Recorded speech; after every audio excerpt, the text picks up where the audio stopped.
Yeah!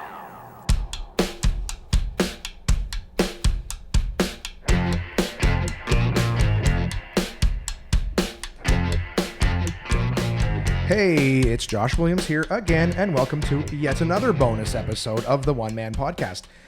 Today's a very special episode. It was going to be part of episode 6, but since I've started doing these interviews, I've decided it's maybe a little bit better to do these interviews as their own side things. They're not so much about me, but the person I'm talking to. Today is a very good friend of mine, a comedy mentor, and lots of special things. A friend, a brother, a father figure. Comedy mentor, that's a new one. I'm trying to beef you up here because we might take the piss at you a bit. But it's comedian, absolute comedy owner, Jason Laurans is here with me today. So just a little bit of a background on Jason, guys. Jason was a comedian. He worked for Yuck Yucks, and he left Yuck Yucks to create Absolute Comedy, which is a staple here in Ottawa. So Jay's going to be my guest today. A little note, too, on our new sponsor. I probably talk about them in episode 6, but since this is being recorded before episode 6, they just dropped off some supplies for us, Summersby. So thank you very much to Summersby. They dropped us off a new flavor. I talked about that in episode 5, that they have a new flavor coming out, which is red rhubarb. So that's their summer flavor this year, and that's what Jay and I are going to be. Isn't rhubarb like a weed in your garden? I think it is. I never really enjoyed rhubarb, but I like Summersby. I like what they did. I'm not a big elderflower lime person either, but they did a good job. You want to try this now? Get this we're going to open this up. So this is what Jay, from our sponsors, Summersby Red Rhubarb, their new, big good announcement. Yeah, it's very great. We're going to try it for the first time. Oh. You think it'll grow on you like rhubarb? It smells good.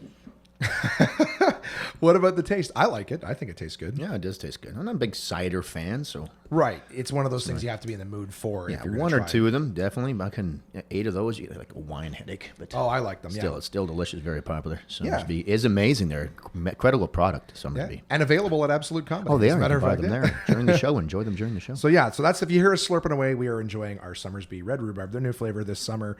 You guys be the judge too. Try it and see. Now I was talking to Petter the Rep this morning when he dropped these off, and he was saying that they used to have a citrus one, and I was asking about that because I said that's the only one I haven't tried, and apparently the citrus one was not that great. So they're very smart. If something doesn't do it, they'll pull it off the shelf. So starting.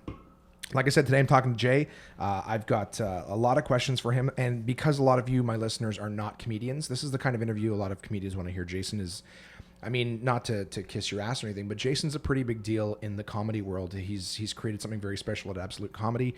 And, a lot of comedians want to play his club. So I will be asking questions that will help, comedians give them some answers.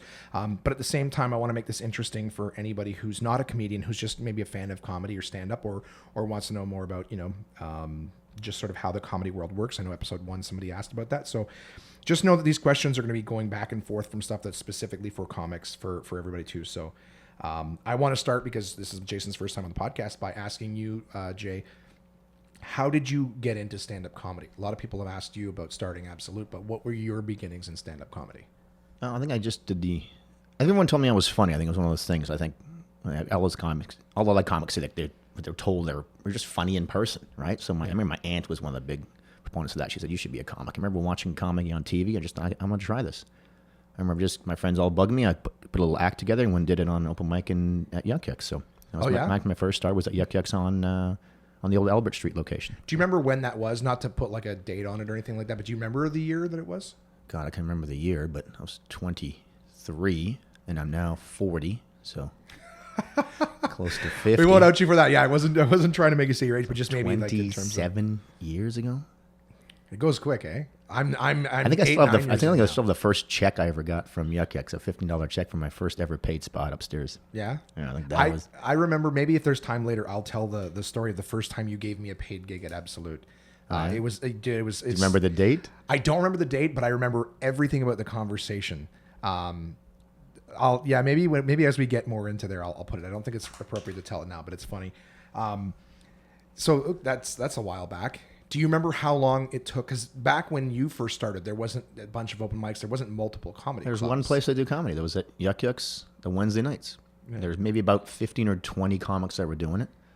I think I remember doing a spot, and I entered a contest. They had a contest at the time. I had entered the contest 3 weeks later, and I came in second place in that contest. And Nice. I'd beaten some guys that had done it for 7 years. Yeah. I was just high energy and ridiculous. But then the wheels fell off that bus shortly. But it was high energy. But then you think you're so good, but you're not. I was funny. I wasn't good yet. And I just happened to have a high energy and a little bit difference in the comics that were working in the area. So it worked out for me. And was that, do you remember how long it was after you started doing were you able to get on every month?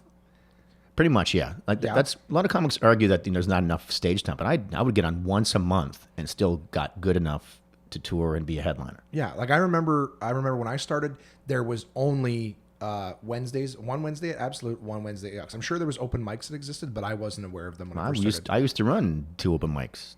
We did. I was sort of a middle act at the time, so I was still working with Yuck Yucks, but I did 2 shows on a Friday and Saturday night. I got so much crap for that. Well, that's one of the things that I wanted to ask you is how long after you started did you get signed with Yucks or join with the Yuck Yucks? Do you remember how long that process was? 5 years of doing it before I got like a weekend. Probably 6 years before I was sort of on tour with them. But I started my tour because I really pushed Western Canada first because I had family out there. Yeah. And I was lucky enough to see the owner of the Yuck Yucks chain out there saw me. I got on a performance there and then saw me and liked me and asked me to come back. So 6 months later, I figured I had enough time and I did a tour with them. And I got a tour with them before I even got a tour with Yuck Yucks out of Ottawa.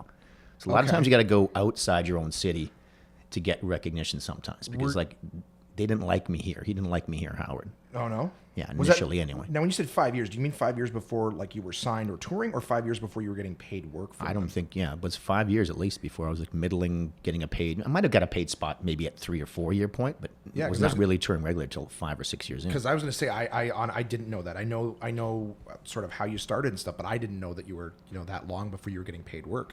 And that's just a surprising thing because I would assume that back then there was a lot less guys. And again, as much as we like to bust your balls, I've always found you very funny. Like I haven't seen they just had their regular rotating comics they had, so they didn't have a lot of place for new people as much. There was a few one-nighters here and there, but not a lot. And not even weekends at the club. I mean, I guess guest spots doing openers, but not like you weren't the middle for a weekend until 2-3 years in, kind of thing. Easily 4 years into a full middle. Oh wow! And my first full middle was in Western Canada on the Western Canada tour. Wow! And it took about me doing that 3 times before I got booked out of Ottawa in the Ontario run. I bugged them forever to get that. Then once I did it one run, I was fine. Yeah. Just getting out of Ottawa was a tough part. Yeah. Well, for me, it was, I told on a previous episode sort of what got me into comedy. But I remember the first time I got to do Absolute was just by accident. I did 2 shows on Sundays, like the previous Sundays at an open mic. And I walked in to see the Wednesday show at the club and Nick Carter was running the box office and he goes, "It's $5. Or you can do a spot." And I said, "What?" He goes, "Well, there's someone who didn't show up if you want the spot." I was like, which never happens now. You don't get to walk in and get offered a spot. There's vultures swarming for it, all the time now. But I was like, "Can I have a minute to think about it?" And he goes, "Sure." But I remembered in the very short period of time that I started, everyone's like, "You never turned down stage time. You never turned." So I said yes. I did, that show. And then the rest was history. That's the only part. Well, in terms of, that's the only part I can remember being like I was testing the waters. But once I did the club, how many times did you perform at that time when you're on stage? Only twice. That'd been the third time performing that night. That was my first time at a club ever. Was that night, and I remember who was on that week. That was it was hosted by, I believe, Fraser Young, Middle, Dom Perret, and headliner Jay Malone, which was a crazy strong show. It was such a strong show, and I came back because I had fun and I had a chance to talk to the guys in the green room. And I remember coming back to see the show that weekend. I was like, that's one of the strongest, still to this date, that I remember that being one of the strongest shows that I've seen top to bottom. Plus your adrenaline was probably going pretty good too. The first time. Well, yeah, because I think I performed for like 30 people and then like 10 people, and then it was 200 people on a Wednesday because the Wednesdays are usually packed. So like I said, from that point, I say the rest is history because I wasn't in my head. I can't compartmentalize each individual set after that. It was just a blur of getting on open mics and getting on at the clubs and stuff. Do you remember your first full week with me? Or anywhere? I remember. I think it had to be with me, I'm assuming. It was definitely with you, 100%. I think I did weekends of openers for you twice to scores of like 1s and 0s. Not all of them, but I got some pretty low scores from the comment cards. And I remember because when I was first new, I was doing a lot of like dark stuff, like the shocking stuff. I was getting laughs. Comment cards, by the way, are a rating system we use there. Absolutely. Customers rate in the comics like 1 through 5, what they thought of them. So anyway, it's one of the methods. Wants to know that. Yeah. Well, no, and I've got a question coming up about that too, which helps. Yeah, I did that. In fact, I'll share the story real quick about the first time you booked me, because you had me on weekends and stuff doing little guest spots. And in my opinion, looking back, I always did okay. I didn't do great. I didn't do terrible. I always did okay. And I remember one day you called me up for an outside gig. It was a Grash Crasher. You called me, I think this was about 6 months into stand-up. And you said, there's a golf show. I'm going to be late. I'm out golfing. I've been drinking. And Never can you get there before me? You just got to do like 7-8 minutes. And at the time I didn't have 7-8. I had my 6 or 7. That's it. I didn't have more than that. And you're like, it's a golf show. You know, you just do that until I get there. I go, okay. You said, can you do that? I go, yeah. I was in the car at the time. My brother was with me. We drove out there. And I think maybe 5-10 minutes after that phone call, you said, you know what, I'm not going to make it. You just do the time. It's going to be fine. And I was like, really? Yeah. It's the first paid. I think that was even before I got my first weekend, or I think the opening spots on the weekend were free. But anyway, Who did you do the show first with? paid gig. Me. It was just me. You just sent me. And I remember going up there with my shooting cum jokes or whatever. And I was standing in front of this crowd. And I could tell just the look on their and a faces golf that crowd's they were gonna be never going to older- like that. Yeah, an older crowd, most likely. The only joke that I told that got a laugh was when I got there, they were giving out the awards for best foursome, and this is long before I've learned everything I've learned about golf from all the shows I've done. Is they say best foursome, and of course these 4 old guys went to receive the thing for that. So I opened with, "Hey, so I've never really been on a golf course before, so." And being a young guy with access to the internet, you can imagine what I thought when you were giving away awards for the best foursome, and 4 old guys got up and came, and it got a laugh as much as you could expect from an afternoon first golf bit show. of crowd work, and it never stopped since then. Yeah, it's never. I got a taste for blood like a shark. But yeah, that was the first paid gig that I remember getting from you. Like the Usually it's a 2-person show. Absolutely, and that's why looking back, I was like, I just didn't know. I thought you were coming to do like an hour after me or something like that, because I didn't know how It's the a Grash 10, it's Crashers. a 15 minute set, like 7 and 8 or something. Yeah, exactly. So I didn't understand time. So when you said I'm not coming, I was like, does that are they getting an hour show canceled down to 7 minutes of an appropriate? Imagine having to do 40 minutes, Josh, and trying to do that at that time of your career. That would be a lot of guys think they could do it. And Yeah, that would be so absolutely couldn't- terrifying to think. I was trying to panicking do at the more 7, time than 8 you should. minute You should thought. never do more time than you're good at doing. It could hurt your career more than anything. I was nervous when I thought I was doing 7 minutes before you, but I had said yes. So when you called, That's pretty back and honest, said, though. A lot of guys would say, no, it was a cakewalk. I could do 2 hours. No, material." I was worried, but I thought that you were coming, and I thought you were doing a lot of time afterwards, because you were saying you start that till I can get there, you buy the time. So I was like, I can do that, and you'll mop up. And then when you called me back and said, no, I'm not going to come in, so it's just you, I was terrified. I was like, Honestly, I can't remember that at all. I can't remember that at all. Well, you were Doesn't- drunk. That's why you called me. But I remembered it. Aaron was there. Those Grash Crasher gigs were terrible too. Some of them, half the tired people after a golf thing. It's not really there. They're not paying for it. There was like a bonus. We were kind of interrupting their night. Half of them were exhausted because they've been golfing all day. Yeah, and which half of is them why drunk. surprise comedy never works. Whenever people are like, "Oh, we're going to surprise them with a show," it's like if they just find out they're spending another hour sitting there before they get to go home, they're going to be pissed. Doesn't matter what the thing is. Surprise 10 minutes comedy was is- perfect. It was just a taste of what we did, and 9 out of 10 of them went very well. There was an odd one that was just terrible. We did one for Moxie's. Remember that one? Yeah. Everyone was just hammered and we could probably fill hours on just road, one-nighters and road stories and special event shows. But getting back to when you were at Yuck, so you were 2-3 years in at least before you were doing the club stuff, let alone their one-nighter stuff. And what I wanted to ask is, like, when you were working with Yucks, what was it like being under the Yucks umbrella? initially it was great. Like, be honest, at the end of the day, I'm very happy with my experience there. Yeah. Because it made me what I am today. Be honest with you. Oh, of course, I have absolutely. nothing really, really terrible to say. I just don't like the way some of there's less care for some of the shows I was on. Mm-hmm. Less discipline. I found some of the shows. I found an hour and a half show went 2 hours long some nights, and nobody was disciplined about that. And I just felt that hurt the next show that they had, and, you're punishing the audience members some nights. Well, and you told me a long time ago too that there was times where you guys would be promoting a show and you'd be working with Howard to put up posters to promote it. Like, that's something that you were working on. You were saying that you would be at least feeling at times like you were working hard to get butts in seats, and that's not even your job as the comic. Their job as the club is to be doing that. I remember 20 years ago, there wasn't the social media stuff to do too. So No, it was it's all- postering and telephone calls and stuff to people. Yeah, you don't get to show something to 200 people in 4 seconds like you do now. I always thought the best form of advertising was making sure the show went great. That Absolutely. way they would do it again. So no matter what it was, the situation, you made it as good as you possibly could. So if it was a crappy little one night, it was small, move everyone forward, make sure the sound was right, make sure someone intros you. Howard would send me on gigs all the time first. Yeah. I do believe he did that because he knew I was particular about making sure that show they did it again. Yeah. Not a lot of comics would go into and screw up the hotel room, would screw up, get too many drinks and get drunk and then go Right. long, and other than they wouldn't do that, never do that gig again. Yeah. Now that would lose me work. Yeah, and and they lose don't some other care- comics work. Yeah, and they don't care if the room doesn't look good or set up because they're going to make the same amount of money. I understand that my business mentality that is behind that is just a lot of guys are like, oh, I want to make money. But the thing is, if you make a good product, the money comes automatically because it's a good product that people want. That's why the show is the most important. And again, just for again, my regular listeners who are not necessarily comedians, but to the comics as well, is there are a lot of people who will put on a show and think it's as easy as making a poster and putting an event on Facebook and that's it. But know that And it's not just the comics too. It's got to be a good setup. It's got to be Absolutely. Everyone's got to be engaged. And the bar, number one, the bar or the venue has to be invested in either you or the bar has to be invested in that gig in some financial matter. Right. Way, right. So the bar's got to.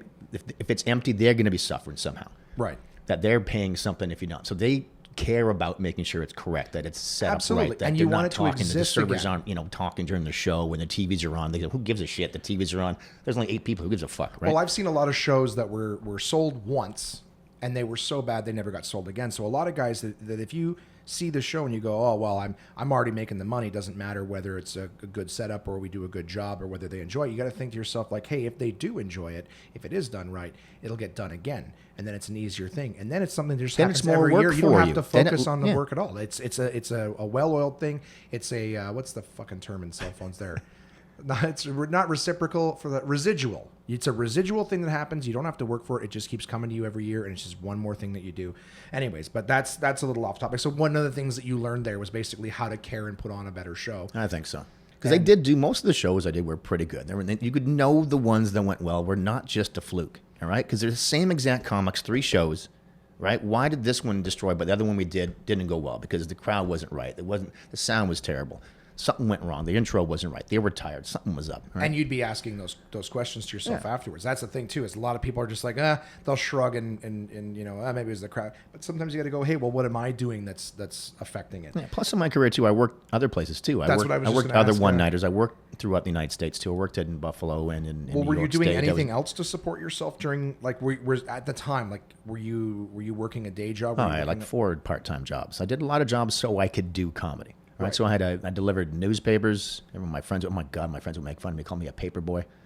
But I was delivering the Ottawa Sun, and I worked at the Ottawa Sun too in the evenings when they were expanding. Then I That's worked the at, paper that now in 2017 is worth 25 cents an issue, right? Yeah, That's well, that they one. can't even give it away. Home delivery. People were paying for home delivery. Now you have to pay them to home deliver it to them. Yeah, that is funny. And hey, who's that lush? I have the money to pay it to have the inferior I'd like to paper get it in the delivered to my morning. door. Yeah, I'd like to get it in the morning. By the time you get the news, it's 7 read it. hours old. Yeah, right? Nowadays, everything's fucking instant on your phone. This celebrity's sick in the hospital, and then when you wake up in the morning, you find out he's dead, and the newspaper says he's sick in the hospital. No, he's dead already. Yeah, We he's found that dead. out 3 hours ago. Yeah, exactly. That is pretty funny. I never actually thought about that. So once, okay, you're working for Yucks, you're doing tours, you're one of their comedians. What point did you decide I have to go do this on my own? I was doing a Western tour, and I just found one of the place I was working at was just taking too high commissions off me, and just the way they were treating myself. And I was getting older, and I just didn't want to be treated that way. So that's interesting because a lot of people get to that point where they're like, I don't want to be treated. I'm sick of this. But then they leave and they look for someone else to work for. You didn't do that. You said, I'm going to go do it myself. If I'm doing the math properly, I don't want to nail it. I always exactly wanted to age. do it. I even was going to do it with Yuck Yucks. I actually had an offer to purchase the Sudbury Yuck Yucks. All right, so that just got squashed with, it was a little bit naive of us to assume we could have bought it for the price he was offering it to us. Yuck Yucks got involved, and it was a little more complicated than that, but that would have been something I wanted to try as well. But then that flew out. Then we just ended my relationship with Yuck Yucks. I just couldn't work for them anymore. Yeah. Like they were just not for me anymore. Right. But you didn't, and like I said, instead of trying to be an independent, you just said, I'm going to do it. We're gonna make this up. So, and this was to what, a point too where I loved the job. I loved to do comedy. Even on the road, I loved to go out west. I loved to do little shows anywhere from 50 people, 100 people. I loved it for the money. It's just that no, I'm like, 35 years old. I have a biochemistry degree, and I'm making $22,000 a year working part-time. I can't even have a relationship because I'm on the road 42 weeks a year. Yeah. Well, and that's how old I am now. I'm 35, and the idea of starting a business from I mean, I don't have the finances, but even if I had that money, I got to tell you that the idea of taking all of that and going, yeah, I can do this. It's scary. I prepared for that for about 2 years, and business plan, and then I just carefully watched how the place that did it right did it. Like the good rooms, even Young Cooks, or the other rooms I worked in the States and New York, and even when I was on vacation watching a place, how it went. Yeah. See how they're serving, see what's the best format for comedy, you know? So did you have like my question would be like, what were you going to do differently than Yuck Yucks? Because you had to, I'm sure you had that, what am I going to do different? Because everyone goes, I want to replicate what works, but then there's got to be something that is going to set you apart. So did you have a list of things? Yeah, they just service during the show. Make sure the server, I would really get annoyed when a server would annoy me as a performer, a server that was annoying, like was talking to a customer while I was doing my act or something, or was disrupting the show by walking in front of the stage the wrong way or too high. Right. I never liked the idea of when the show was over. Number one, the length of the show, the discipline of the comics and the length of the show. If comics are going long, I would never tolerate that. Mm-hmm. You know, comic having the balls to do, doing a 7-minute set and doing 17 minutes would happen all through my career. Yeah. And that just drove me crazy. That's intolerable to me. And I remember reading an article that was published on you in the Toronto Star about saying how one of the things that was really important to you in starting Absolute Comedy was just how the comics are treated. Like you were saying a moment ago, how you were being treated and what was being taken off the top of you. And so one of the things providing accommodations for them most of the times. I have nice accommodations, and I remember going to some horrible hotel rooms and horrible condos that I stayed at in the States, and horrible hotel room I stayed when I was in Alberta, where I would just sleep with my clothes on. Just in case you get up and run in the middle of the night. It was so disgusting. It was just hairs on the pillows, and just sink taps were leaking, and the sheets. Maybe they changed them. They moved. They didn't change them. They changed them from room to room. Right? There's just no brown towels. What's brown towels in a hotel? Come on. That's actually smart. It's like wearing black underwear. I'm pretty sure they didn't want. It was disgusting. And it was no heat. Whatever. Just the way they were treated, And then they just started cutting things. Like you used to get travel allowance, then they cut that.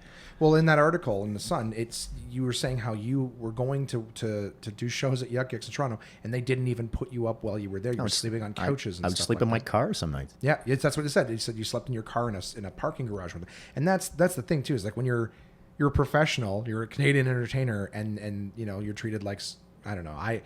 That's why a lot of comics have to move to Toronto for that, because a lot of the clubs won't put you up if you're in the area, which saves them a ton of money. You think it's close to $200 a month for my condo, plus internet, cable, cleaning the place. That's $3,000 a month. Well, that's close to $4,000 for accommodations. But I think that's important. And you get a little more variety of comics from out of town if you have accommodations. Well, and you've received high kudos for that too, because a lot of the other comics. I remember when Paul came up, Paul Verzi.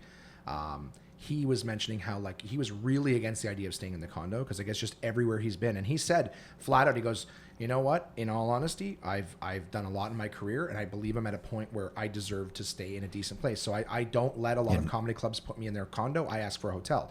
But I suggested to him, I said, listen, you got to give this a chance. Because it's nice. Yeah, and he jumped on his podcast and was singing the praises of it. So it is it's definitely recognized as one of the I wanted to make sure they were treated, it's better than their home accommodation. Yeah, you don't feel like you're in a cage in a zoo for the week, and then when you come out for shows, you get an opportunity to. What's really funny, though, is a lot of comics were telling me that you're going to have a nice condo, the comic's going to ruin it, and then we'll be there again. I can't even, in 12 years, 2 incidences where there was something damaged in the condo. That was on purpose. Maybe a burn hole in the carpet, or a broken dresser, it's one of those things when you show respect, but nothing. But it wasn't like no one took a shit in the. Like I heard these stories, people taking a shit in the bed or something like that and leaving because they're mad. Too. Like if you walk into a nice place, you know what I mean? If the place is nice and kept up nice, you're more inclined to treat it with the same respect that it's being shown. Obviously, if you walk into a place where clearly the people who own it don't give a fuck about it, then I'm not saying that people are animals are going to do something to it, but I'm saying that if you're already, if your behavior is going to be more noticeable, then you're less likely to. And the comics would see me come to the condo and actually they're fixing it myself, changing the sheets myself. So that's when my cleaning was out, because I actually do that once in a while just to make sure it's done to my standards. Absolutely. And I train the people that clean it. This is why I want it done. I want it done like a hospital. Well, that's the thing is that old thing is people go, hey, what's Jay doing here? And I go, it's not one thing. It's 100 little things, and it's basically a nickel and diming process, but in the positive. The more little things that you do, they add up and they make a big win. You know what I mean? Chipping away. What I wanted to know too, though, is when you were starting Absolute, were there any obstacles that you had to run? So you got this idea you're going to do the club. You've decided I'm doing it. Once you started the process, did you run into anything that slowed you down, or anything that looked like it might not come to fruition? Figuring the comics that I could use, I didn't realize, because I worked for Yuck Yucks for so long, there was that many You're comics. like one question ahead of me with all of your answers. So my next question was going to say Yucks had the comedians. I thought they had all the comedians, because I worked for them. I was kind of, what's the word? I didn't know there was anything else going on outside of Yuck Yucks. So I knew there were some comics, but I thought, oh my God, they must work once a year or something like that, and they must be crappy. And then I realized, oh my God, there's about 25 really good, more than that, 50 comics in Canada that are outside independents. Yeah. But I was so afraid that I couldn't get comics that when I'd book someone that they would cancel, because Yuck Yucks would say, hey, listen, you can't do that. Right. And they don't do that at the time. They don't do that as much now, but they would do that.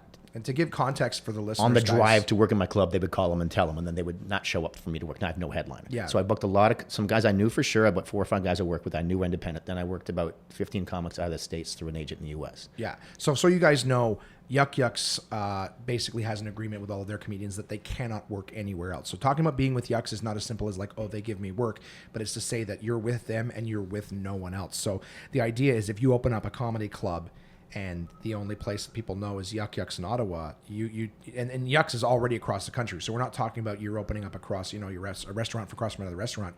You're talking about a restaurant across from several other restaurants. And it's basically, how do you get guys if everybody is already under this big umbrella? So that's where that comes from with the guys in the States. And of course, getting a call on their way saying, hey, if you play that club, it's going to cost you a lot of extra work. It's like I said, I was on the way. Now I do some. I mean, I understand some of it now, being on this side of it. I understand you wanted to keep your comics and keep them, but you got to keep them happy, and it's got to go both ways. Right. If you're offering me something, you got to back that up. You can't just say you work for me and that's it, but I can't work you anywhere. Right. I said, but these are the rules. I will work you under these conditions if you do this for me, and that's okay with you. Say yes. If not, if it's not doesn't work for you, then say no, or augment it the way that best. It's more for about both being of us. okay with the agreement and at least setting everything up in advance versus like, hey, come here, we're friendly. Come sit next to us. And then once you get into it, you realize, geez, that guy had his hand in my pocket the whole time and really wasn't. The thing is, they had your career in their palm of their hands. So you can work for them for 5 months, but then you don't have one bit of work and you can't work anywhere else. Right. Which I get now, the conflict, but if you can't commit someone to not that little amount of work and then not give them anything. Yeah, you can't say to somebody, only let me feed you, but I've only got so much to go around. Now again, don't let any amateurs listen to this confuse this with an open mic night, which makes no money. I'm talking about, $30,000 in income they're promising you, and then you only make 20 one year, next year you make 50. Right. Right. You can't limit yourself when you decide to keep you and promise you this amount of work. Right. Weekly basis. Yeah. I have contracts with some comics as well, but I promise them a certain amount of spots and work in return for not doing open mics. It's something that they can other look at. things that's good for me, that benefits me. Right. And benefits them, because I will promise them this so much. And if they don't like the deal, they don't have to sign it. Yeah, it's still a choice, but it is laid out up front, which I think is the better thing to know. I was asking too, so basically your biggest hurdle when opening Absolute was finding comics that you could use. Nothing in terms of the business. There was no location issues. There was you didn't receive any threats or anything. I read some articles when you first opened in Ottawa. No, there's no. Just basically, they asked Yuck Yucks what they thought of another comedy club opening, and it was sort of a scoff-off line that said, well, there's been lots of people who've opened and tried to compete with us. These guys won't last 6 months either, or something. I am paraphrasing. It's not a direct quote. Yeah, but it was something about how 6 6 months later you'll be gone. And which leads to my next... Well, because they realize, too, a lot of people try it. It's not easy. Yeah. And it's not a huge amount of money to be made. Because we're only open for 2 hours in the night.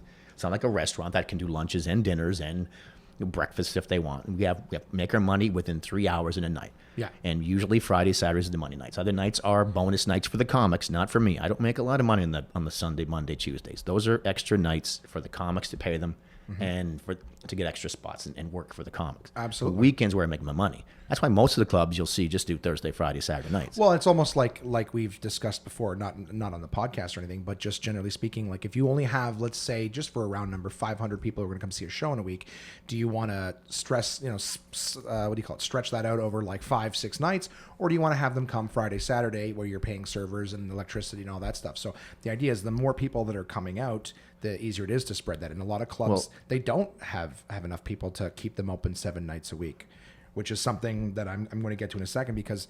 Well, I wouldn't do that until my so I started out with Wednesday, Thursday, Friday, Saturday because I wanted to do Wednesday. I wanted an amateur night no matter what because I wanted to do local. Whatever anyone thinks, I did want local talent. Yep. It's important for you fill in spots. It's important to have local talent that are good that can do one nighters for you. Absolutely. I've got that coming up. So that was a big part of me, and I wanted to get the young guys in. They'll be my future headliners at some point. In 20 years, they'll be my headliners, right? I can use them, and they'll make them money. They'll make me money.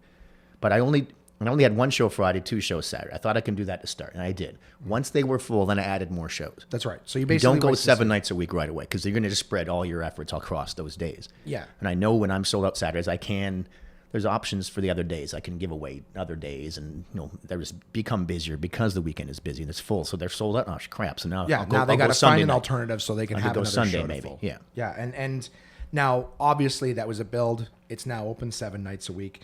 Was there a particular part or moment that you recognized where you were like, holy shit, like not only am I staying alive against Yuck Yucks, but I mean, I will say, you don't have to say it, but I will say that you have become the premier brand of comedy in Ottawa. You were recognized. Forget what you ask us. If you walk on the street and you ask 100 people, I drive my shitty Uber Uber job in the morning, and I will tell people, when they ask me, I'll give them the, a ticket for Absolute, and they go, I've been here. I love this place. People don't even, they go, what's that other one? You know what I mean? They know your name. I think there's a bit of confusion though too, because you're the one on Elgin or you're the one on Preston. There's still like people don't know that branding has to be done with a huge amount of advertising before they know exactly where you are. Absolutely. And we're doing enough, but not enough to get everybody. I think most people have heard of us now. I believe that. I would say so because, like I said, when I bring up comedy, people say, "Oh, do you perform at Absolute?" Whereas I'm sure there was a time where if you said you're doing comedy and you're at a club, they would say, "Oh, did you go to Yuck Yucks?" And I'm saying that whatever brand comes out of their mouth first, I would say is the more recognizable one. Mm-hmm. And in the years since I've started, I've had that Yuck Yucks less and less, and Absolute comedy. I'm probably doing a little better, bigger numbers than them, so the numbers that people passing through the club will be higher. Well, they still, despite a lot of things, have a reputation. Though people will know what Yuck Yucks is. I really absolutely. I'm not saying people don't know what they are. But initially, I know when we started because I advertised very heavily to start. Did a lot of radio and other stuff initially, probably $2,000 to $4,000 a month plus other stuff. So I probably helped their business out the first 2 years because I was advertising live comedy, and then people know that familiar with it is with Yuck Yucks. So I guarantee they trickled 20%. Just even a reminder that that's an option of something to do. They go where they know. Yeah. If they do any searches, what their knowledge is that, and they would search that. And 12 years ago, was it still by phone or by? No, it probably wasn't as much. Probably still phone books. Was it 12, 13 years ago? No, it would still be out by. Are you talking about the phone book? How the they delivery would? Phone book? Yeah, I think they probably Yellow eliminated Pages? it around the time because people were coming by me 12 years ago trying to advertise in the Yellow Pages. So that ended very quickly. Putting ads in them. I thought you meant just when they were delivering them. Yeah, no, I can't imagine. You want to put an ad in the Yellow Pages? No. You mean Google? Yeah, Google. Google 12 years ago. Google was around, but not as big as it is now. But was there the reason I ask is right around the time I opened, it was probably when that became very popular. Yeah, but was there a moment because I would imagine, you open it up and there's going to be that fear like, shit, are we going to be able to compete? But I'm asking. I was never afraid of that. You weren't? Never? No. Okay. Never afraid of that. Like I said, they were the restrictions they had. I said I could do something a little different, and it's such a small market. Right. And I think I knew. So you weren't worried that maybe people just wouldn't trust the brand. That's good to know. I personally really was not scared at all. Not terrified at all. Okay. Losing the money part, but I would work so hard to make sure it was busy. Because I was out every night for 2 years putting up 15, 30 posters a night. And was there a moment then going from, okay, I know this is going to work. Was there do you remember recognizing like, holy shit, not only is this working, but I'm starting to be number one? Christmas was very busy the first year, which was good. I remember the first February, I think it was mid-February, we had a Wednesday, and I believe we had 13 people on a Wednesday. And that was our first year. February should be a busy time of the year, but I think we had 15 people. Now we're brand new, right? So there's going to be an off day. But I said, that's my last night I'm ever having under 50 people. And I don't believe I've had 5 nights under 50 people in 10 years. Well, early in Absolute Comedy's existence, at one point they ripped up the street, right? And did that hurt? No, just inconvenience. Okay, but because we don't, people that come to the club aren't walk-ins. They don't wander on the street and then wander. Oh, to see a comedy club. It's like going to a movie theater. You don't wander by the movie theater, right? And let's go see a movie. Well, a few people will, but if there's 200 people in a movie theater, 5 walk by. The rest of them look and they check the schedule, see what time the show is at, make sure that they're half an hour before, buy a popcorn, Right. and sit and watch a movie. And they pick the movie they want to watch. So if they're thinking of comedy or some form of entertainment, they're going to think of what's happening. So there's Absolute Comedy, there's Yuck Yucks. What else can we do? We can go to a theater show. Right. Maybe there's a movie we can go to. Maybe we can go to a concert. Maybe there's something going on at the Canadian Tire Center. What's going on? Okay, Absolute Comedy is here. Let's go check that out. It's reasonable. It's right down the road. Well, that's Let's good. Make Yeah, I plans guess and drive I there. guess it is more of a destination because the reason I asked is I had a friend who bought a coffee franchise, a smart businessman, good guy, but it was on Bank Street. And if they ripped up Bank Street. Yeah, they can close their business down. And the thing was, they ripped up Bank Street as soon as they finished. The franchise company went under, so he had to destroy that and rebrand his coffee shop. And by the time he came out of the backside of that, they'd opened a Tim Hortons across the street from them, and it was just like Now one he's hit under. after the other, and it was just done. No, the road being reconstructed me no problem. If So I had it a didn't- flood okay. or a damage to my building, that would affect. I mean, we lost our liquor license for a week, and that. But I just went to Tailgaters that time when we same business. So I just moved the business to Tailgaters. I had the same amount of people. Right. They just went to a different spot. So anyone who lives in the area, I might lose. Obviously, if I'm moving the venue, I'm going to lose 5 or 10%, but not Right. like my business. Until you educate people where the new location is. Yeah, perfect example. We have Italian Week this week, right? I bet you 90% of my clientele don't even know it's Italian Week. We tell them, hey, get here a little earlier because there's going to be some street closures. Right. But they don't know. They're not from the area. Which is by the time this comes out, the Italian Week would have been last week. Yeah, it's would coming out last next week. Friday. Last We are Friday. recording this a week before the episode airs. So, Yeah. but yeah, so that's going on this There's week. like 10,000 people walking in the street, but not anyone coming to the comic club. They're all just hanging on the street, looking around, Well, that's yeah, looking exactly. for something free to do. And so, Absolute Comedy in Ottawa was obviously a success. And as I mentioned, at least in the court of public opinion, I would say that it's recognized as the #1 comedy club in Ottawa. So, at what point did you decide, okay, I'm taking on Toronto? Never. I always wanted to expand anyway, but Toronto just fell in our lap. Brendan McKeegan, who was my comic and friend at the time, was living there, and him and his girlfriend walked by the old Yuck Yucks location. And it was up for lease. You got to come and look at it. So we checked into it, checked the pricing. It was the right time. We were 5 years in Ottawa, so things were going very good. We had a little bit of money in the bank, so let's try that. We checked it out, and then it was the right time. Almost like a right place, right time kind of thing. Yeah, and getting in Toronto's a big deal. Most of the it's- comics in Canada are in that area, there, and being in that part is big. Well, and it's you're also in important the to have, heart of Yuck Yucks territory too. So now you're not going it's not a one-on-one fight. It's like a 5-to-1 fight. So, I mean, were you nervous going into Toronto, or were you confident there too? Toronto, a little more expensive, so it was a little bit harder to advertise. Advertising, for example, Toronto is 4 times more expensive than Ottawa. Right. And rent is double. Rent double, advertising. And radio ad in Ottawa was $70, and I would say triple. So radio ads, same ad, 30-second ad in Toronto was $240 on a good station. And you got to have 25 of those a week to be successful. Right. Right? And 25, do the math on that. 25 times $250. That's a it lot of costs- money. And you don't even make that back filling your room up. So Well, it's, that's the thing. it's almost puts it out of A lot of people that I small know business. now that are small businesses, the idea of them just throwing money at advertisement, they're like, no, I can do social media stuff. And social media has a value, but it's not going to get you everything. You have to basically cast a bunch of nets in a bunch of different areas and spend the money, right? It takes money to make money. most successful businesses just doing social media, like any big businesses. Right, of course. And of course, now my next question is that the flagship location at this point in Ottawa is open 7 nights a week, and it's known as one of the best clubs across North America. I have heard comedians from the States and very far parts of the States refer to Absolute Comedy as the warm shower after being on the road all the time, because again, you get treated properly in the condo. It's a good club. People are there to laugh. And I think it's just set up right so the audience is just in the perfect environment to see. We got lucky with the room. We modeled all the rooms after this, but it was similar size and shape I wanted.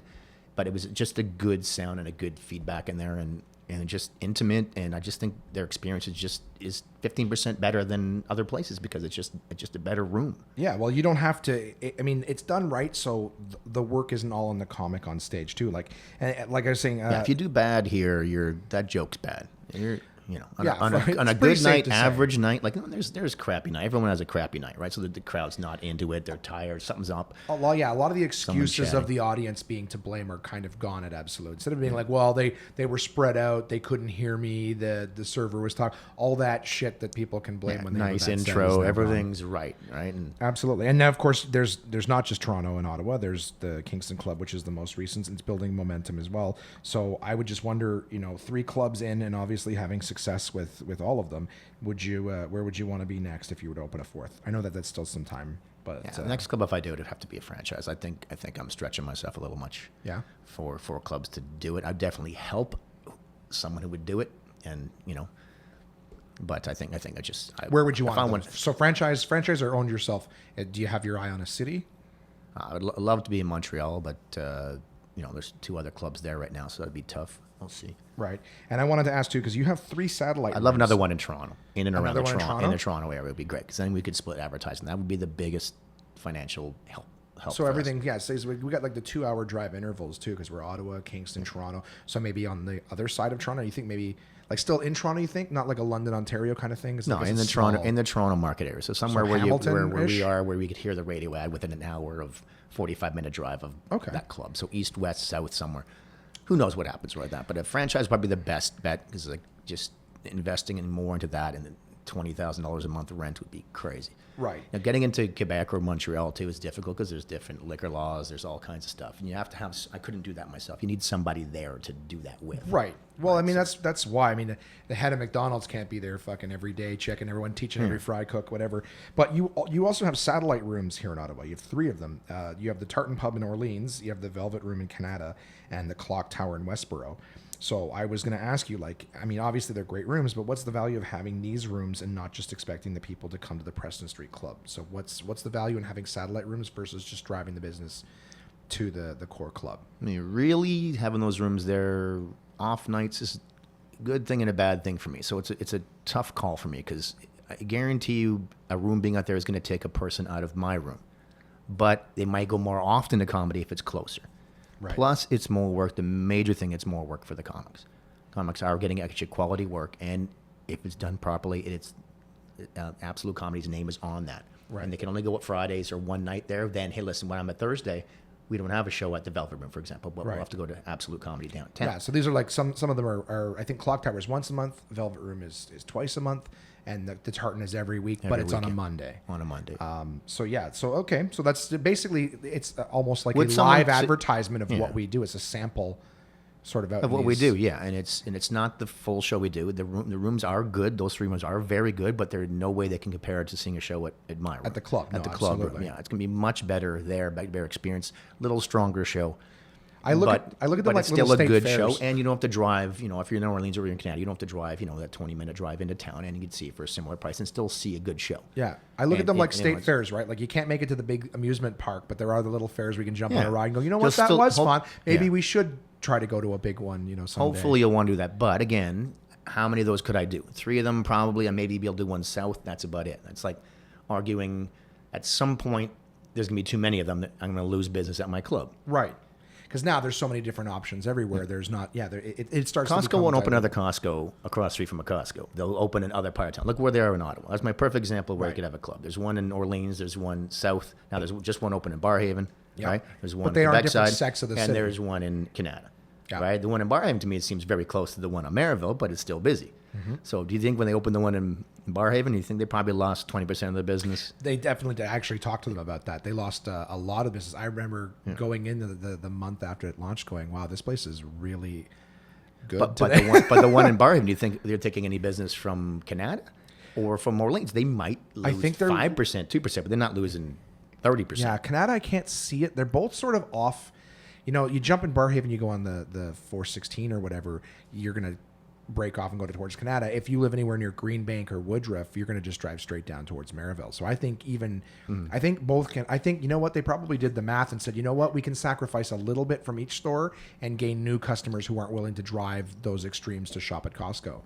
So they probably got some new customers because they're close and only had to siphon off a little bit. But that's If you way can get too much new business. customers expanding, great. But if you're just taking from your own customer base, Yeah, you're then just it's paying gonna more be- rent for the same thing. If they're going to gonna come be to you detriment, yeah. anyways, then you and I might make as more well. money them at my club than I would them going somewhere else to watch a show because I'm getting the door, I'm getting the drinks, I'm getting everything else. So sending them somewhere else doesn't make sense unless there's got to be some cooperation with them. It's almost just shining a light on Yeah. what you're doing downtown, so they don't know. You're like, the here's- Velvet Room is open, for example, 7 nights a week too. So they have posters up now. They're saying Absolute Comedy. So if they know their show is there, they could go see it there. But if they want to do something on a Tuesday, they know where we're open too. So Right. we'll get some cross business. So there's a either way. strategy. I mean, obviously there's strategy behind it. It's not just a simple simple as like, well, I want to have more As rooms. long as the rooms are doing it and doing it with the strictness that Absolute Comedy does it. Right, because That's your what it's your done logo's on it, Yeah. right? It represents it. If you, and that's a very. Yeah, I important always say thing. there's logos on that stage, so we have to have this proper. If not, we're gonna because we're they'll gonna take it. associate a dog and pony show with Absolute Comedy. Go, well, we Yeah. didn't like that, not realize that it's not. Yeah, no, I'm definitely. Another reason why amateurs doing the show, if it looks bad,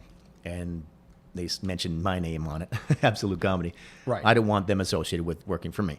Right, If absolutely. you're doing a horrible room, and then I book a one nighter and I pay the comic $200, I'm going to use this guy. And they say, well, I saw that guy on a crappy open mic night.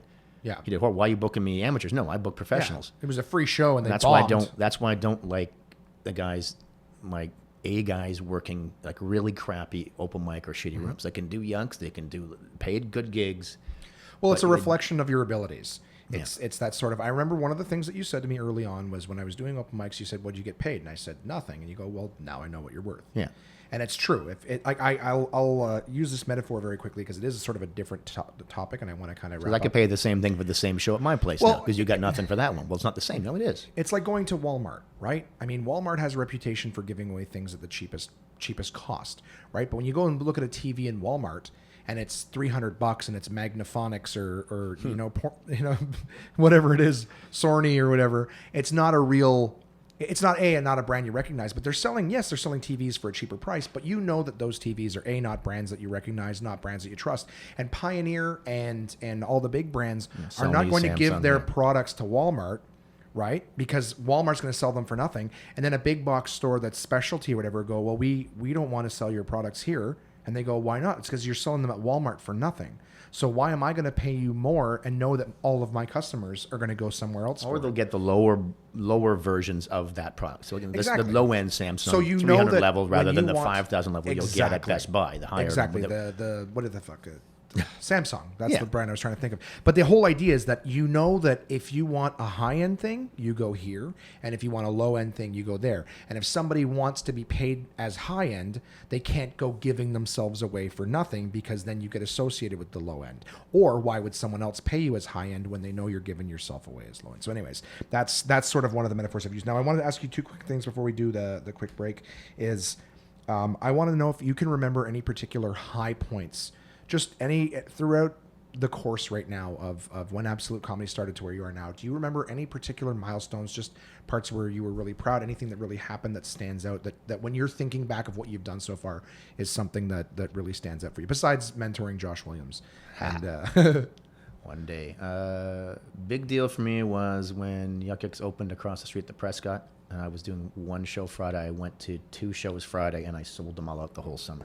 That was the biggest thing for me. yeah, so instead of it being like, So because that was they just clearly a stirred- move they to just- put you out of business. They figured Well, if they or just to be on the street and be part of it. But I just see if they think they could hurt what I was doing. What it did was just made me not angry, made me work harder to fill the room. right. And I doubled my advertising and got 2 shows Friday, which I normally wouldn't do. And I kept the 2 shows Friday continually for 6 more years. Well, it's like the success is the best revenge kind of thing. Is like they tried to sort of hit you where you live, and you made the And all it most did of was it. confuse. All it did was confuse people. That was a big odd mistake.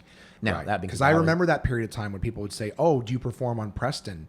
And I would say yes, and they go, "Oh, upstairs, what it's downstairs in the basement?" And I'd say, "No, you're thinking of Yuck Yucks at the Prescott. Absolute Comedy is the one across the street with the lineup out front." Yeah, and walking over there, and there was 10 people in the room, and I had 180 people, 2 shows. Yeah. Yeah. And all paying. And that's like that, and that's that was- unfortunately like not to come at Yuck Yucks. Yeah, I but again, too, obviously that's have just my, that's just a bit. As you said, high. That was a But big to deal me, for that's- to be proud of what I was doing and I was doing it right. Yeah. And in my area, I've got direct competition right next to me, and then Well, to me, that's the the reason that failed. And I'm sorry to say again, not to come at anybody, but the reason that Yuck Yucks the Prescott failed is because, as we were saying at the beginning of this podcast, is their intention was not to do a good product.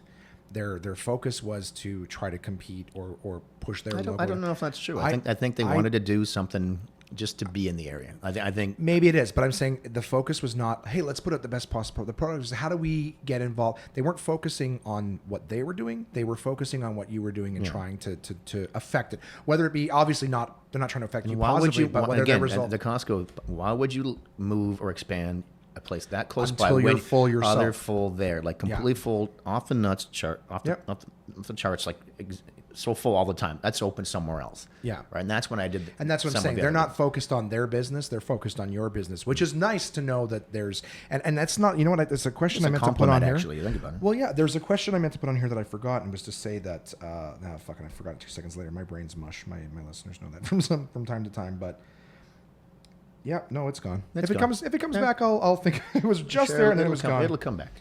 But do you remember any particular low points? Losing the liquor license for a week was pretty crappy for no reason. Someone smoked a joint in the parking lot.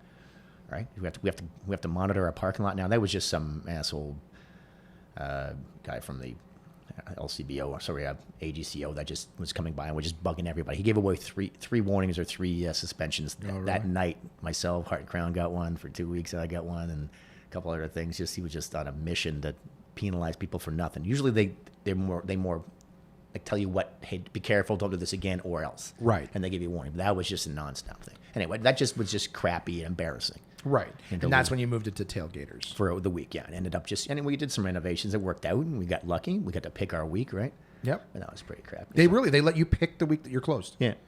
That's you cool. had basically between, they've changed it now, but it had to be from February and like June. You had to pick a week to close. Really? Which is weird, because how's that helping them? Like losing tax guess, revenues and everything else. It's just to punish me to be careful, otherwise this is going to happen. Which but I think makes it's kind of cool to be like, I think it just gives you, just in case you have like a particularly busy week, or maybe if you have things booked that's going to cost you, I don't know. To me, my interpretation, if you said, hey, we got shut down, I would feel like they're like, you're shut down, doors closed tonight, and they're not open again for a week. Like, suspended from school. They don't go, what week would you rather stay home? Is there a talk show? I think the reasonable part of that is that what if you have some party booked next week and you have to call them and cancel? They don't want to hurt your business. They just want to slap you on the wrist. Right. They're going to cost you revenues, but not hurt you as much as possible. That's what I'm saying. You can plan for it and work around it, whatever, staff vacation or somewhere on that trip. Now, that's whatever. And anyways, it was reasonable. Got us thinking about what we were doing. We had to be a lot more careful with, drinking after hours. Right. Making sure we're stopping last call just before 2:00. There's nothing on the table at 2:45. Your staff aren't drinking, which is the hardest thing in the world to do with the bar staff. I don't care who owns a bar or restaurant. Right. Keeping your staff sober and not high and actually doing their job properly is comics are easy. Be honest. Yeah. I'll tell you, my experience with comics, I've had 2 arguments, 2 fights in 10 years. Right. I'll argue with my staff once a week. Yeah. Like, wait, that's it? Yeah, at least. Doorman, getting someone to do the sound and lighting right, getting a kitchen staff. We're just all potheads. Well, that's something people just don't know too. Is just they all work their asses out, by the way, but they're just hard. They're just hard to work with. Well, it's one of those things too. Like, a lot of people don't realize that there are laws. It's not like you go to a bar and they're like a retail store. Yeah, we're closed at 9. All right, everyone, take your drinks up to the cashes and pay for your purchases. You know what I mean? Like, you're dealing with drunks. And they're like, and half of them are your staff. Yeah. Or they abuse alcohol or drugs of some kind. Yeah. They're dealing with it, and they're young, right? They don't care. They're not making $90,000 a year in salary. They're making that in tips probably, but not in salary. $90,000 a year in 50 tips? maybe. Okay. 50 to 60, I'd depending. get closer to that. I'd say closer to 50 than 90. If you're a bartender in a good restaurant or a server in a restaurant like Giovanni's, you're making $50 to $100,000 a year, easy. Absolutely. $100 a night in tips. Do the math on that. Plus, your salary is not. They don't even count their salary half the time. Anyway. That's the only low point that you can think? That's all I can think of right now. Okay, fair enough. I'll think about another. I know that you had a very close friend of yours when you first opened Absolute. What, Jocko? Yeah. That was a low point, but that had really nothing to do with the club part. That was just a no. But I just mean for you. This is you. Obviously, Absolute Comedy is a big part of who you are. It's just funny because someone 3 days ago asked me what happened to Jocko. And it's like, they didn't know. No, and they said I showed them the poster on the wall, and they both started crying. It was really, really weird. Wow. They didn't know they'd seen him. They didn't know he was. They didn't know he'd passed away. They saw him like 4 years ago, but they hadn't been to the club. And there's one thing that proved to me is people think people go to comedy once. Like, comics think people go to comedy once a week. People go to comedy 1.5 times a year, maybe. Right. That's a good customer. Twice a year, maybe. All right. These customers had been to the club and loved it. Had been 3 times in 10 years. So the last time they was over 4 years ago when Jocko would perform. Wow. 4 years ago, but then in their heads they were comedy lovers. Right. They but they hadn't been back in 4 years. That's someone you have to re-advertise to make sure they come back again. Yeah. Anyway. So but that was the crappy week and there's whatever, but it's not really anything with the club part. So Well, no, but I Club just ups mean and just, but even just someone to know you and what you've gone through. because he Of was a course- good friend of mine and worked regularly at the club. And he was my A guy. I used probably he was like you replaced him probably as one of the guys I used more often because he was so versatile. He could headline, he'd MC for me. He'd work for peanuts. And the comic that's a good that you give the big gigs to, and Right. will also do a gig for you for a favor. Yeah, for the small amounts because hey, let's he just doesn't do this turn gig. his This nose is- up at the other stuff Yeah, once this is he a gets to a promo certain gig. Let's do level. this one. Yeah. Like, do this for beer, but I'll give you this other gig for this much money. He would drive in from out of town. Yeah. And do those gigs 2 hours away. He considered him. He was actually one of the last guys who was actually just does comedy. Mm-hmm. That's what he did. He never had another job. He just did comedy, and he toured all over the place with me and with other companies and through the states as well because he had dual citizenship. So he was lucky that he got to He had do dual com- citizenship? Fuck. Yeah. So he got lucky enough to be able to work, and just do comedy. So, for anyone who doesn't know, that Jocko and Jay were good friends. Jocko was very nice to me. He's one of those guys that in the business is respected by everybody. Just to give him a little shout. I mean, it's been years. Jocko He did. He worked. Yeah, he worked just before Christmas. Worked 17 straight shows with me. Then went home. I saw him Monday afternoon. Mm-hmm. He went home Tuesday. Sent out his Christmas cards. He had a heart attack Tuesday night and died overnight. And then I got my Christmas card on the Friday. Let's just depress all your listeners now. That's Well, sad it's story. but that stuff happens. I mean, a lot of people. Like I said, I told people that it took me a long time to even realize Jocko's gone because in comedy, guys, we see people once a year just as part of how comedy works. People are in different places, they live in different cities, so sometimes you don't see someone for a few years, anyways. And I saw Jocko. Jocko was always very kind to me. I worked with him many times. I had the opportunity to learn from him. He was very, very well respected. And so I saw him. He was here at the club the week before, and I said Merry Christmas to him, gave him a hug, and he passed away just a few days later. It was such a shock to everybody. And I remember you were saying when you got the I text think message. about a shock, yes, but I mean, he was overweight. Started smoking cigarettes when he was 35 and never exercised. Not a big shock, but it's still a shock, because he wouldn't really have anything. He was just all of a sudden, right? Right. It's going to happen to me too. Only I live across the hall from you don't so you're just smoke. gonna hear, no. All right, and then really, what's the big? Okay, we can talk about this another episode of what smoking kill. All right, I'll tell you, you're talking about highlights and low points. Two highlights too. But around Jocko, one of the highlights of my career in comedy, owning the comedy club, was we had a fundraiser for him to raise money for his daughter. He had a 3-year-old daughter that he didn't have a lot of money anyways. So we tried to I want to get a fund for Canadian him. So entertainer. One of the nicest things I've done in my life. We raised close to $15,000. I filled up Wednesday night at $20 ticket, sold it out. I pulled every single favor from every single advertiser I know and friend that I know, and filled that room. I could have sold it over twice at $20 tickets. We raised, it might be $15,000, it might be $13,000. My staff donated That's their a lot hours. of money for one night. Staff donated their hours and their tips to the fund to give enough money. We got a good fund raised for his daughter. Then the low point, his sister, I loved his sister, stole all the money. So his daughter got not 1 cent. Yeah. Went to court twice over 2 years with his sister, who took all the money and went on vacation with it. Yeah. I put it in a fund for that so she can access it because she's the only person I was close to. And then Right, she's like the she executor. systematically took out over 6 months, like $1,000, $1,200. And then I noticed it and say, hey, what's this? She goes, oh, I'm sorry. Then before I can close the account, she took the rest out. Went to court, got $2,000 back that paid for my lawyer's fees, and then got nothing for the end of it. So his daughter got nothing from a ton of work that we did. Yeah. And one of the nicest things, one of the most effort I put into trying to do something nice for somebody. Yeah. And I even felt weird, taking charge of that because I just said, what if I don't want to touch that money? I want to put it somewhere Right. where two people can Yeah. keep an eye on it together. Then she took it all. It's one of those. It's like one of those moments where you fucking hate the world. Where Oh, God. You Yeah. just go. You know what? Like you try and you try. It's what, and that's the thing too. For anyone who's just going, I've done shit, tried to help people out. You know what?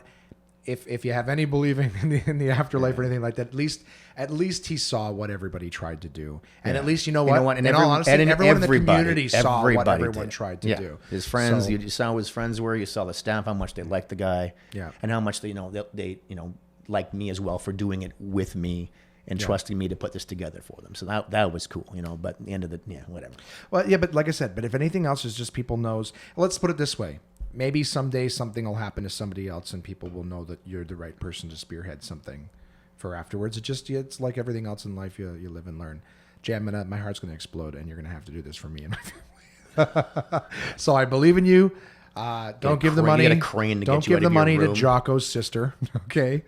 because if someone's going to spend that on cheeseburgers, I'd rather it be me. We'll have a pre-death fundraiser. Raise money for the 72 people we need to carry your. So we're done the first part. There's only 2 parts. Don't worry, but I'm just going to take a second, give you a second to take a drink. I'm enjoying this delicious Summersby, by the way. Which is it's not bad, eh? It's growing on me. But it's sweet, surprisingly sweet, by the way. For if you think a rhubarb would be like tart, but it's actually a little bit sweet. So. Yeah, the elderflower lime is like that too. But I'm going to go ahead and just play a little promo for the club we've been talking about here, Absolute Comedy. Absolute Comedy is the best live stand-up comedy from across North America, with locations in Kingston, Toronto, and Ottawa, Ontario. These comedians have been featured on Just for Laughs, Netflix, Comedy Central, CBC's The Debaters, Jimmy Kimmel Live, Conan, The Comedy Network, and much, much more. Go to absolutecomedy.ca to see this week's lineup. Planning a night out is easy with dinner and show packages available at all locations. Live comedy is a great choice if you're organizing a celebration, fundraiser, company outing, or corporate event. Want the show brought to you? They'll send comedians to your venue with performances tailored to your event, creating a night of laughs your guests will love and won't soon forget. So for showtimes, ticket prices, gift certificates, special shows, and more, head to absolutecomedy.ca. Again, that's absolutecomedy.ca for the best live stand-up comedy from across North America. And we're back. And by we're back, I mean I'm back. Jason went to the washroom because we are drinking Summersby, and of course the first part was an hour. You can just say it to me. What do you talk about the contest? It's all in the notes here. That basically the end of the first part was your origin story, everything with your Absolute Comedy. What I was going to say too is since Absolute Comedy opened, it hasn't just acquired comedians, independents and things like that. You've also been a part of developing comedians, and like I said before, myself included. And you and I, after working together, I mean, the reason Open Mic, or what do you call it? Yeah, Absolute Comedy's open 7 nights a week is because together you and I started Open Mic Mondays. We basically put the last piece of the puzzle for the 7 days thing. We started that, and that gives comics another night opportunity to work on stuff. But a few years ago, we created the Prove You're a Comic competition, which wasn't as simple as just putting guys on stage. Yeah, by the way, Josh was a big part of that with me as well. I think it was my idea, but we kind of brainstormed it together. So. Yeah, and it gives amateurs an opportunity. This is not so much like, hey, here's more stage time. This was a direct opportunity, because one of the problems with being a new guy is you do amateur nights, and you kind of go, okay, but what do I do next? And some guys, have the gumption to walk up to a staff member or an owner and say, hey, I want to perform on the weekends too. And some people don't. They could sit and wait to be seen, or they could make a bit of an effort to be seen. Absolutely. And this competition sort of helps with some of the weaker-willed people. Not to say that they all are, but just in the sense that the Prove Your Comic competition is effectively, it's a 4-week, 5-week competition with 4 initial weeks, and everybody gets narrowed down like any other tournament style thing, and the winner of the Prove Your Comic competition gets to not only perform on weekends, but he or she performs at all 3 comedy clubs for pay and a cash grand prize. And we can talk about the process. And there's also, they get to perform at all 3 clubs, which is what they're hopefully looking to do, to eventually work in a club for a whole weekend. Right. And I also give them Just for Laugh showcases, any kind of resources I have as an owner to get them in front of Just for Laughs or Winnipeg. And actually last year, Joe Vu, who was Joe Vu and Vo at HP out of Toronto, both got the Just for Laughs Homegrown and Winnipeg Comedy Festival. Yep, they both did very, very well. From a showcase they did, because I saw them performing at my club during this competition. Well, and that's what's so important too, is because the competition, just for a real quick breakdown, is every Monday 9 people compete. There's anywhere from 8 to 12 judges that rank them. From those 9, 5 move forward to both Tuesday and Wednesday nights at Absolute Comedy. So on the Tuesday and Wednesday, the following Tuesday and Wednesday, of course, the night after, audience votes. Every single person who comes to the show gets a ballot. They rank the comics 1 through 5. It's kind of like a voting thing for political type votes, where you're voting for like a leader of your party. So you can't use the first and the second ballot, right? So you're not just picking who you like the most. You're picking who you like 2nd, 3rd, 4th, and 5th. Exactly. A lot of people rank them. They misunderstand, and they think, I got to give them the score 1 through 5. So no, there's only 1, 1, 2, 1, 3. You know what I mean? And you rank them in that order, because that helps us. It's hard to do as an audience member. Which guy you like the best? Now, you might know the best person you like. Right. But you may not know second and third and who's the last. But if they're all good, you got to put someone last. And that helps with the fairness, because if someone brings friends, it's not like a vote where you just put a vote, that's my guy. No. Because the the 2, 3, 4, 5. That helps really pull the winner out, because if they put number 2 as the person that they actually thought was funniest, whatever. The idea is it's a system that's been designed so it's not like one night and then you're out. Yeah, and it's the 2 nights, and it's 2 nights, and you're in different orders. The 2 nights. Once you make past that initial 5 people out of the 9, the preliminary Monday night, get into the top 5.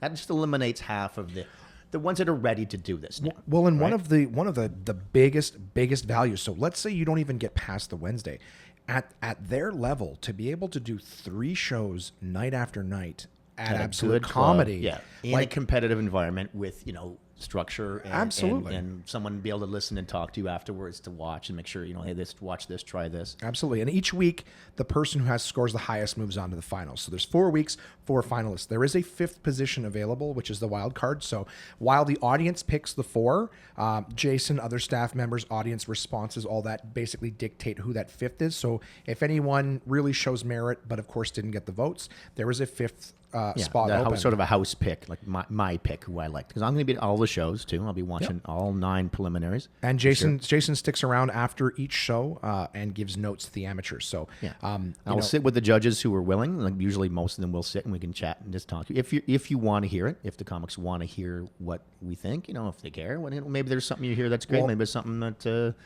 Give 2 craps about, but maybe if you keep your mind open and look for some.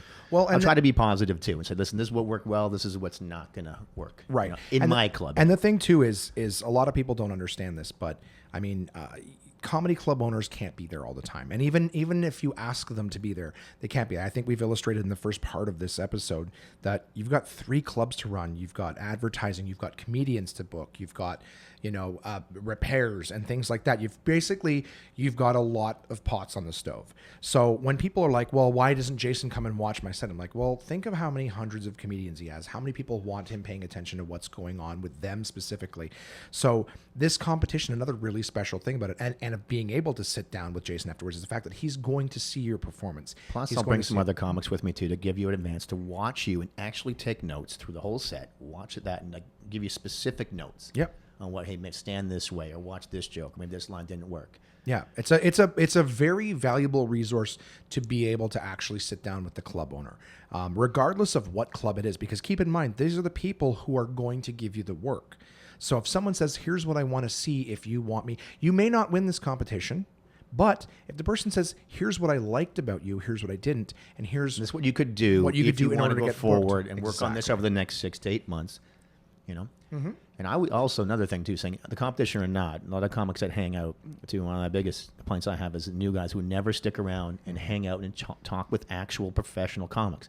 Like I have headliners here that got 25 years experience. Guido Cocamello, for example, who was in last week, this week, but last week when we're doing this. Right? I mean, he's in LA now, living in LA, doing shows. He's doing showcases, and no amateur comic who wants this for a living is talking to a guy who just moved to LA. So listen, how'd you get there? How'd you get your card? Where are you staying? How are you making money there? Who do you talk to? How do you get in these other clubs? There's so many questions but that they'll these take people off have and the hang answer out with, to. Yeah, and hang out with other amateurs instead of talking to the professionals. That was one of the things that I had going for me when I was new. Is I approached you very early on in my career, and I asked to be a doorman at your club. I said, if you need anyone in the kitchen, the front door, whatever it is, servers, I'll be here. You gave me a job as a doorman. And I would stay after the shows, and there were guys who would take off. There was little open mic. I don't want to call them cliques because they weren't exactly that, but they were groups of guys who would go to a bar or whatever on Elgin and hang out, and they would all talk about comedy. I'd gone with them a few times, but they were all talking about comedy. Well, that's fine talking too. Talking about who deserved to be getting the gigs. Telling them how great they all are. That's well, not going to. It was a lot of guys talking about comedy, but I go, these were all guys who weren't headliners. And so in my head, this was not a discrimination thing or even, a negative. Even full middle acts or MCs. Yeah, even but like just touring actual working comedians. For me, I wanted to talk to the headliners. I go, these are the guys who are where I would like to be someday. So I'm not going to ask someone who's not a CEO, how do I become a CEO? I'm going to ask a guy who's doing it to say, hey, how do you do it? So I had the opportunity to talk with these guys and get to know them, spend time with them. In fact, in doing the door and working with the comics and stuff like that, I think at one point you had given me the job of taking over Tailgaters and setting that up, which was another resource and opportunity. You get to hang in the car with them and chat with them. And well, they get to see your times, act and they'll talk. They'll talk with you once they know and trust you. Yeah. Well, the thing too was that the Tailgaters was on Tuesday night, which was the first night of the week. So anytime new comedians came to town, the first person that they would meet representing the club would be me. So I would talk with them that night. I'd give them a lift back to the condo. So I would build rapport with these guys right from the get-go. And then, of course, I'd be at the club the rest of the week sitting, talking with them. So I developed really good friendships with a lot of guys early on, only because I just took the time to sit there and talk to them, get to know them.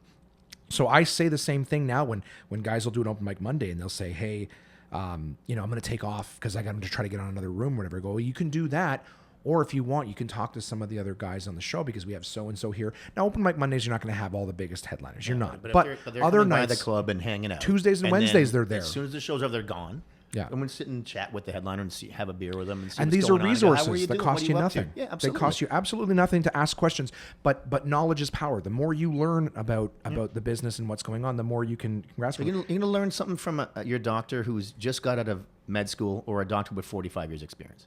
Right. This guy will know. Now, the new guy does know some new stuff. Great. But the other guy knows how to get there, how to be successful at that job, even though they're both good. How do you be successful at being that way? Like absolutely. Well, it's like working out. You can get to a certain point. If you stop doing it, you're muscling. You got to keep at it. I'm a perfect example of that. I have not kept at the craft part. I've learned a lot about the business, but I see the difference in myself. I was going to ask you what's the value, of course, of developing amateurs as well, but you touched on that earlier in the sense that in trying to have a roster. People think I'm against this, but I like to have some new faces and blood. Well, it helps everybody get better because there's a natural rotation to things, which I'm going to actually get to in a second. I want to have some new guys on the weekends and see how they are. And people love to watch somebody who's just the light in their face when they're up on stage, how much fun they're having. The audience can sense that they're enjoying themselves and it's a bucket list thing for them to do, to be there on this weekend and how excited they are. Right. Right. Do you have any suggestions? Any general advice you give to new comedians? And I don't necessarily mean if it's for the competition, feel free, but I mean competition aside as well. Do you have any general advice that you would give someone who goes, I want to do it, or who's just starting to do it? Quality over quantity for shows you're doing. Doing 50 shows a month makes no difference if they're all garbage. And rehearse your set and act. Know your beginning, know your middle, know your ending. Rehearse it at home, practice it at home in the shower or on a videotape or something. Videotape or something at home. Then when you get to the club, it's rehearsed and it's practiced, and you have a set that's in that order, all right? But doing and just throwing and writing a joke on the bus and doing it at open mic night in front of 7 people, not going to help. Mm-hmm. Write stuff and write it down. I get that, but on my stage, pro stage, you should be showcasing every time you're performing and killing. Right? Yeah. Okay, no, that's fair advice. Stand forward, be confident, know what you're doing, right? Run the jokes by someone else. I always do that too. I'd write the joke down, try it with a friend. If it works, then throw it on stage. Of course, sandwich it in the middle. Sandwich the new stuff in the middle. Start strong and end strong with a joke that you were planning on closing with. So check your time in the middle part and close with what you want. Don't just go till the light is on and say, thank you, that's my time, and say goodnight. That's just so amateurishy and so, immature to me, like just undisciplined to me. Yeah. Is there anything that you would say to somebody who has never done stand-up, who wants to do it? Anybody who's looking and maybe feels like, because again, we say, don't do it. We have enough. There's enough. Okay. Hey, give it. No, you know what? To try for fun, but look at what you want to do. Are you doing this for fun, or do you want to do it for fun? Everyone should do it. It's incredible feeling, incredible buzz to get on stage and get up and do okay. Even if you did okay the first time, it's such a rush, right? But if you want to do this, if you want to do this for a living, have some discipline with it, and don't take a spot up eventually for someone who really wants to do this, and that's their life. I want to do this for a living. So you're thinking more like try it a couple times, scratch it off the list, and then stop? No, don't stop. But just if you're gonna do it. Okay, right. And that's a good piece of advice. Don't just if you get one spot a month at my club, don't rehearse your set 10 minutes before you go on stage. You should be preparing for the week before that for that set. Right. Just like it was a Just for Laugh showcase. Just think of that. Prepare for that set. Well, there was someone over the years when I was first starting. Because when I was first starting, the amateur spots were very important. That's the only time I could get on stage. And I remember there were people who would do the same set every week. And we're talking month in, month out, year in, year out, the same set. It wouldn't go well. And they would almost say the same thing every time getting off stage, going, I'm just having fun. Like that dismisses them never getting any better. And I would say to them, you know what, you might not want to be, and I think this goes for everybody, anyone who's actually listening to this and maybe taking notes, this goes for everybody. If you were doing woodworking, all right, just as a hobby, you like to whittle in your garage, make sculptures, you would try to get better. You wouldn't just stay shitty at it and go, well, I'm not really trying to make money off of it. And how do you learn to get better? Right. Read So a the whole book, idea is practice. that nobody who does anything that whether they're just having fun or not, you don't do it and not try to get better at it. So And you don't even do it if with you crappy don't, tools either. You don't use Exactly. crappy tools. You make sure the tools you have are as good as possible. absolutely, that's the thing. So dismissing Metaphors it, today here on that. we try the one man podcast. One thing I'll say too is Sure. off stage is extremely important as well. How you're on time for the shows. That you hang out a little bit afterwards, say hi to everybody. That you treat the staff properly. That you tip. That Right. you, that the These are all people who are gonna the recommend staff you one day. liking you. You know what? The comedy club in Winnipeg, Rumors, the staff picks his 2 favorite comics for New Year's Eve and 2 other Christmas shows. Really? His staff picks the comics for him. He books them all, then they're favorites. So what they like, how they will the audience, they see that. But a lot of comics do really well, but my staff don't like them because they don't hang out afterwards. They don't drink. They're older. They go home right after the shows.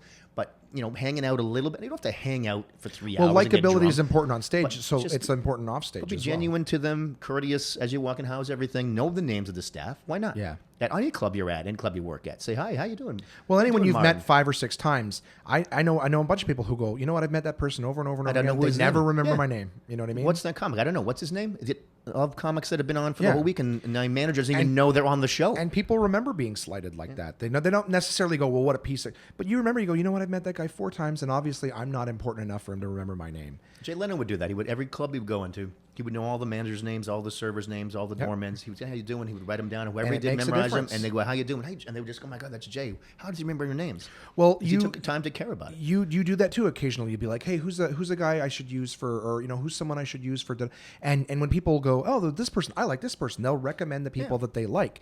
If you're a And I'll jerk, call you're my not even staff. on Yeah. their mind. Even if I can't be there, I'll ask my staff how the show went. I'll ask my doorman. I'll ask my box office guys, how did so and so do last night? I heard I got a bad review, or I got a good review. Did he do that well?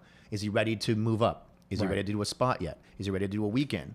Yep. Right. And they'll even approach me without me asking, "Hey, this guy's done so well, you got to move him up." And I said, "Okay, let me have a look at him." And that makes a lot of sense to me, and I take it really, really strongly if a staff that's- says this guy's killing. It's really good advice, obviously, to be mindful of how you are off stage just as much as you are on stage.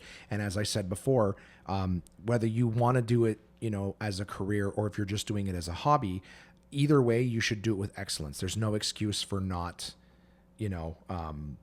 putting your all into prepare for everything your that set. you do. I used to do a set a month, and I would prepare for 2 weeks to do my set. If it was going to be the same thing, fine, I would rehearse it. And I would do it so many times that when I went on stage, something new would come out of it, or to act on the mannerism I was doing, even if it was an old joke. Right? To always be I prepared. improving. Yeah. So when I got there, I didn't have a note set list with a notepad on stage because I knew what I was doing. I put it in my pocket just for a backup, Right. just in case. But I knew what I was about to do.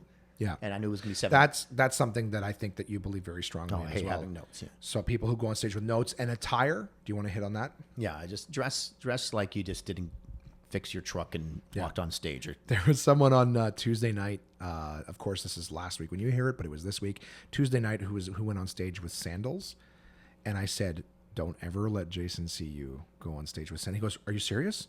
And I go, "Well, yeah, it just looks like." And then the host, who we won't name on this, then the host goes, "Are you serious?" I go, "Absolutely." And they, as I say he, I'd be lying. They looked down at their shoes and showed me sandals as well. And I go, "I'm not kidding yet. Don't wear sandals on stage. dress like people are paying money to see you. Like, Dress for the job you want." I don't have to wear a suit and tie, but like you're on a date. Like that you're giving a crap at the audience. Like you're meeting your girlfriend's parents and you're about to do some jokes with them. Yeah. Like, do you want to wear like a stained T-shirt and ripped jeans? Like something nice, trendy that you could. There's got to be something in everyone's closet that they could wear on it. It looks okay. I refer to it as like building equity with them first. Like if you want to make a withdrawal, so you tell a joke that may not go well, you kind of want to build at least a little bit of an equity that you can withdraw from. You can't just go into overdraft. You got to put a little something into the account, look presentable, and then if it doesn't go well, they go money okay. on a Saturday. They're paying $17. They don't want to see a punk, right, with ripped jeans and a T-shirt on. Looks like you didn't give a crap and comb his hair, right? Like you don't have to wear a suit and tie. It's got to fit your style. But certainly there's a $70 or $50 shirt or $40 nice T-shirt you can buy that will look nice and something a little different. Right. You can than a express black and yourself white. without being. Yeah. If the expression that you're giving on stage is "I didn't give a fuck," Yes. You know, you can look And you'll whatever your you'll style get a is. little bit more respect. And I know a lot of comics who told me that once they started giving a little bit of crap, even Jocko was a perfect example. So he started dressing up a little bit, and he started caring about his set. He stepped up his set from a middle to a headliner to a very good headliner. Yeah. Well, Matt Because Davis. his attitude changed by the way he cared about himself. So care about what you look like, care about what you're on stage. Now, it doesn't mean you have to be a runway model and look gorgeous. No, and, of course you know, not. and have anything revealing or anything like that. But you got to just look like you're on a date. Yeah. Well, Matt Davis is a perfect example. Or a job He's- interview. Right. Okay. Yeah. But anything where you want to be taken seriously. Yeah. Right. You wouldn't go to a job interview with ripped jeans in it. And you're not going to go to a McDonald's job interview in a suit and tie. No. So you're going to at least wear a nice collared shirt and not Yeah. look like you brushed your teeth and combed your hair once. Otherwise, they're not going to hire you. Well, that's why I bring up Matt Davis, because Matt Davis would wear a 3-piece suit, but Matt Davis would talk about some of the darkest Dirty subjects. stuff. And he said when he started doing that, it just Yeah. changed his career. He just become Because now it's you almost get that accessibility. People see you. If you walk out in a t-shirt and ripped jeans, you start talking about what he's talking about. They're like, this is a horrible person. But you have a guy who looks like he's dressed to the nines. Now, like I said, you've built that equity. You put a little deposit in the account. They go, oh, look at this nice Mike bird. Wilmot did the And same. then- Dirty, yep. dark, but wear a suit on stage all the time. Yeah, because it's Right? more accessible. They go, the brain is seeing one thing, but it's hearing another. But at least it gives you that chance to sort of give them a this chance. Business guys yeah, talking dirty. Now there's a different range that you can make these people laugh from. exactly. You've deposited here, and so you can withdraw over here, but you can't just walk out and withdraw and go, what the hell's going on? I have a question. We only got one question from the audience. That's how much the Ottawa comedy community wanted to know about their careers. I'm just teasing. I'm taking a shot at them. Well, how But- many actual amateurs or comics are on your list of people? Well, listening? I put this on the Ottawa Comedy Group and said, "Hey guys, I will have Absolute Comedy Zone here. So if any of you want to Okay, ask so you any put it out. questions, Okay, so it's I not put like it out your there. listeners. I put it out there, and of course I asked them again on Wednesday at the draw too.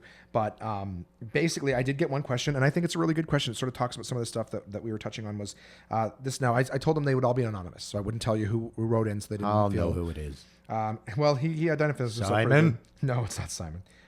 Hey, Jason, I'm a 20-year-old comic, and I've been doing stand-up for about 5 months now. Do you think that moving to Toronto for stand-up is beneficial for every comic, and is it ever too early or too late to move to a bigger city? If so, when and how will I know when the time is right to take that step? I say Toronto, but I'm also an American citizen, so I could potentially move to anywhere in North America if I wanted to as well. Thank you. I think after 5 months thinking of moving to Toronto is the biggest waste of your time. I think much easier to get big or become a middle act out of Ottawa first. Then once you're at least sort of middle level, working regularly, either myself or the other club, then think of that decision. Because moving there, you'll be in a pot of 300 comedians, right? And you'll be at the bottom of that pot because it's a pecking order, and it takes a little while to be good in the community here. Right. People who know who you are, because you watch the roast shows that we do in Ottawa and stuff. The comics know who the comics are after 3-4 years. It Yeah. takes about 3 years, something to know you're consistent, that you're good, myself included. So you'll be 3 years before in any city you start, unless you're so outstanding. Right. I would strongly recommend getting to at least the middle level, or just before you're ready to co-headline in Ottawa, at one of the clubs or in the area, Right. and then then test the water. Definitely test the waters in other cities. If you have the U.S. Yeah, citizenship, travel. you have the U.S. citizenship. Absolutely, talk to the headliners. See if you can go on tour with them. Do that for a little while. See if that's something you like to do. Do you like being on the road? Right. But moving to Toronto and going back to the bottom of a pot to me just makes no sense. Well, I think that's early what in a your lot career. of guys do is they want to get on stage in Toronto and they think that they have to live there. And for me, I've been very lucky. I haven't gone across the country yet doing stand up, but I've performed in a lot of different cities. I've headlined in different cities, and I haven't had to move out of Ottawa in order to do that. It's just cheaper to live here too. You can travel. You can do, the only thing you're going to miss moving that is like there's a lot more open mics, but again, I don't think that makes a lot of the comics better there, because now some of the rooms are horrible there. Well, it's like I said too. I've told people, I go, let's say you move to Toronto and you get on every single night of the week, and now, let's just say 6 months later, now you have 3 hours of undeniably A material. What are you going to do with it? I go, nobody calls you up and says, hey, how much time you got? Oh, it's not enough yet. No, you have to I prove need that by doing 7, doing 8, and you doing have 12, to then send doing 15. emails. You have to showcase. You can do that from anywhere. Yeah. Exactly. And that's what I said is, for me to move to Toronto, I would have to have some sort of plan about Like if you're why going there am for I in acting, Toronto. yeah, if you're going there for acting, or because you can get some other roles that you're doing, or there's some radio you could do, or whatever, Right. for another job, fine. But for comedy, And that's what I think- say. That if you have a plan like that, if you're going for another purpose, And if you have then it some helps. credits too to help you out. So if you got a Just for Absolutely. Laughs showcase, or if you got a Halifax, or some other kind of credit, or a TV special, or a commercial you're doing, or something, then going there might make more sense. Yep. Getting there now, if you're at that point where you want to get that, and that's your goal, is to do television or radio or, acting or something, then much bigger there if you want to go to acting for sure. Right. Out of Ottawa's not that good. I think we may have covered this, but just in case there's something that you wanted to add, in terms of up and coming comedians or anything, do you think there's anything that they shouldn't do? I think we've addressed that with some of the stuff that they have, but do you feel like there's anything maybe left out that you would say, hey, avoid doing this or avoid doing that? Really, really racy, really, really edgy. Everyone seems to be trying that. I don't know if that's. I think we've been past that point where that's. It's almost like trying to defibrillate a laugh out of someone. You want to shock a laugh out of them instead of just making them laugh. A lot of especially young women and younger guys tend to be a little bit dirtier. I think dirty's bad. And again, by the way, I'm not saying dirty's bad. I'm just saying all dirty. Have variety on your set. Right. If you're all dirty, you're not versatile. If you're all clean, same thing. So a little bit of everything works well. If you're clean, that's all you want to do, great. If you're dirty, that's all you want to do, but it's harder to book someone who's all clean or all dirty. Now, this question, I think that this might be something that maybe some of the more seasoned comics, if I have any of those listeners, would want to know. It might be a little tougher, too, to answer, but I thought I'd ask you about it because I think there are some people who'd like to know is you've got a lot of loyalty to a lot of comedians. No names or anything like that, but there's guys who... As I mentioned before, you see a lot of people coming up, but then there's people dropping off on the back end, and over time I've seen you struggle with booking some people. And I mean struggle in the sense that, guys have gone from A rotation to B rotation. So for people who don't know, Jason has an A rotation where it's about 8 to 12 months where he'll have a comedian back. There's a B rotation where they're here like once every year and a half. And then, so on down the list. There's also guys who'll go from headlining to hosting or featuring. You know what I mean? So basically my question, the truth of the matter is there's some people who just haven't been back. We've had them and they've got, they were regulars and then it got to a point where you just couldn't have them back. So I wanted to say, as much as I see you develop new people, do you see, you do see some people degrade and whatnot. And of course, people you care about. So how do you manage to make that tough decision that's obviously necessary for business? Because you can't pick. I think the part of the answer to this. Obviously, I have to my own subjectiveness. Obviously, I have to try to be objective as possible. There's people I like, right, that may not do as good, and they're working for me. But that's going to happen in any club you're working in. Mm-hmm. They're gonna the owner likes you, you're going to be working there. Right. People I don't like, but are outstanding comics. Right. Bottom line is, if I'm thinking or the feeling. The general feeling of a club is by like the staff and the management and everyone saying this guy's got to go or he's not doing well. I can always be objective by looking at the comic cards. Right. And then we were talking about that right off the top is we have the comic cards in the club and that's almost, do you find that sometimes if you're just feeling like I'm on the fence, it's tough to sit. Do you feel like sometimes they take the glasses off and they sort of show you what's out there kind of thing? This guy got 2s and 1s and 2s and some of the comments, the headliner was horrible. And if I get 3 or 4 of those a night, that's an indication. Now, if it's one night out of 7, that could be a shitty night. But if it's every single night, 2s and 3s, and the MC and the middle actor destroying them, that's I can give them the option. Listen, your scorecard's got to go up for next time, or you'll be back in a different position, or you won't be back. And you've told me too that there's guys who've basically said, "Hey, you got to give me a promotion. I'm ready." And you've used the comment cards. You said you go grab those comment cards. And Which day did you kill on this night? I said, "All right, what day? The early show Saturday. Okay, you killed all night. Oh, so I saw a 4 here. Oh, that's good. See, I killed him a 4. Well, then I got a 1 here. I got a -1. I got a 0 on one of the cards. Right. And the guy, how do you know that's me? Well, you just took the 5. How do you know the 0 is not you? Yeah, right? exactly. So, well, those are your 0. Like you are the host. How do you not accept the And the bottom line at the end of that, it was perfect. Exactly how I thought. That comic polarized the crowd. It did very well with some of the audience, but did very poorly with other parts of the audience. I can't book someone to headline who alienates half the audience. That's impossible. I'll lose half my crowd. Right, and they got to do good with 90%. And that's something too. If I could mention this back to what we were talking about, what's something that maybe people who are new to comedy, because when you're new to comedy, it's kind of like a hobby. You're not getting paid for it yet. It's a lot of fun. You're drinking. You're cracking jokes with other funny people. It feels kind of like a clubhouse. But one of the things that I suggest to newer comics once they start to put their head on I want to move forward, is remember that the comedy club is a business. As much as it's fun and a hobby for you, it's a business. So when you go on stage and if you upset the audience, or you got to think, well, am I going to do something that's going to make people not come back? And if I'm doing something that's losing this person business, what value do I bring to this business? You're not going to come back because the person wants you to make sure those people are coming back. Now, you got to do that within what you do. You also can't you have to kiss the audience just a bit. Of course. But what the owner, what the club, whatever club you're in, you have to do what they want as well. There is the stage equivalent of good afternoon, sir. How can I help you today? There's that retail courtesy. There is a stage version of that, and that's being polite to the audience, not telling them to go fuck themselves. That comes with the on and off stage thing too. Of course. But you got to be funny on stage number one. Of course, absolutely. But the idea is anytime you are going to ask any club owner or anyone in the industry of entertainment, as soon as you go, hey, I want you to give me this opportunity, you got to think to yourself, what am I going to be giving back to this business? Why should they pick me over anyone else? So if I had an okay set and the guy who was right before me had a great set, why should he pick me over that guy? Maybe instead of asking for the opportunity, if you're not ready for it, is get to yourself where you're undeniable. You are, you know that if they put you on their show for the weekend, you are going to make people laugh. Customers are going to have a great time. They're going to stick around. Taking your afterwards own and say ego hello. out of this and trying to be objective yourself. That's right. Okay, how did I do? Record the person before and after you. Because it is a business at the end of the day. So like that's why I say anytime you treat it with that respect, yes, it's fun, but it is a business for them, and I'm asking a business person for something. So just if you always have that in the back of your mind, what can I give them back? Then that helps too. I was going to ask you too, what's your booking process? What do you mean?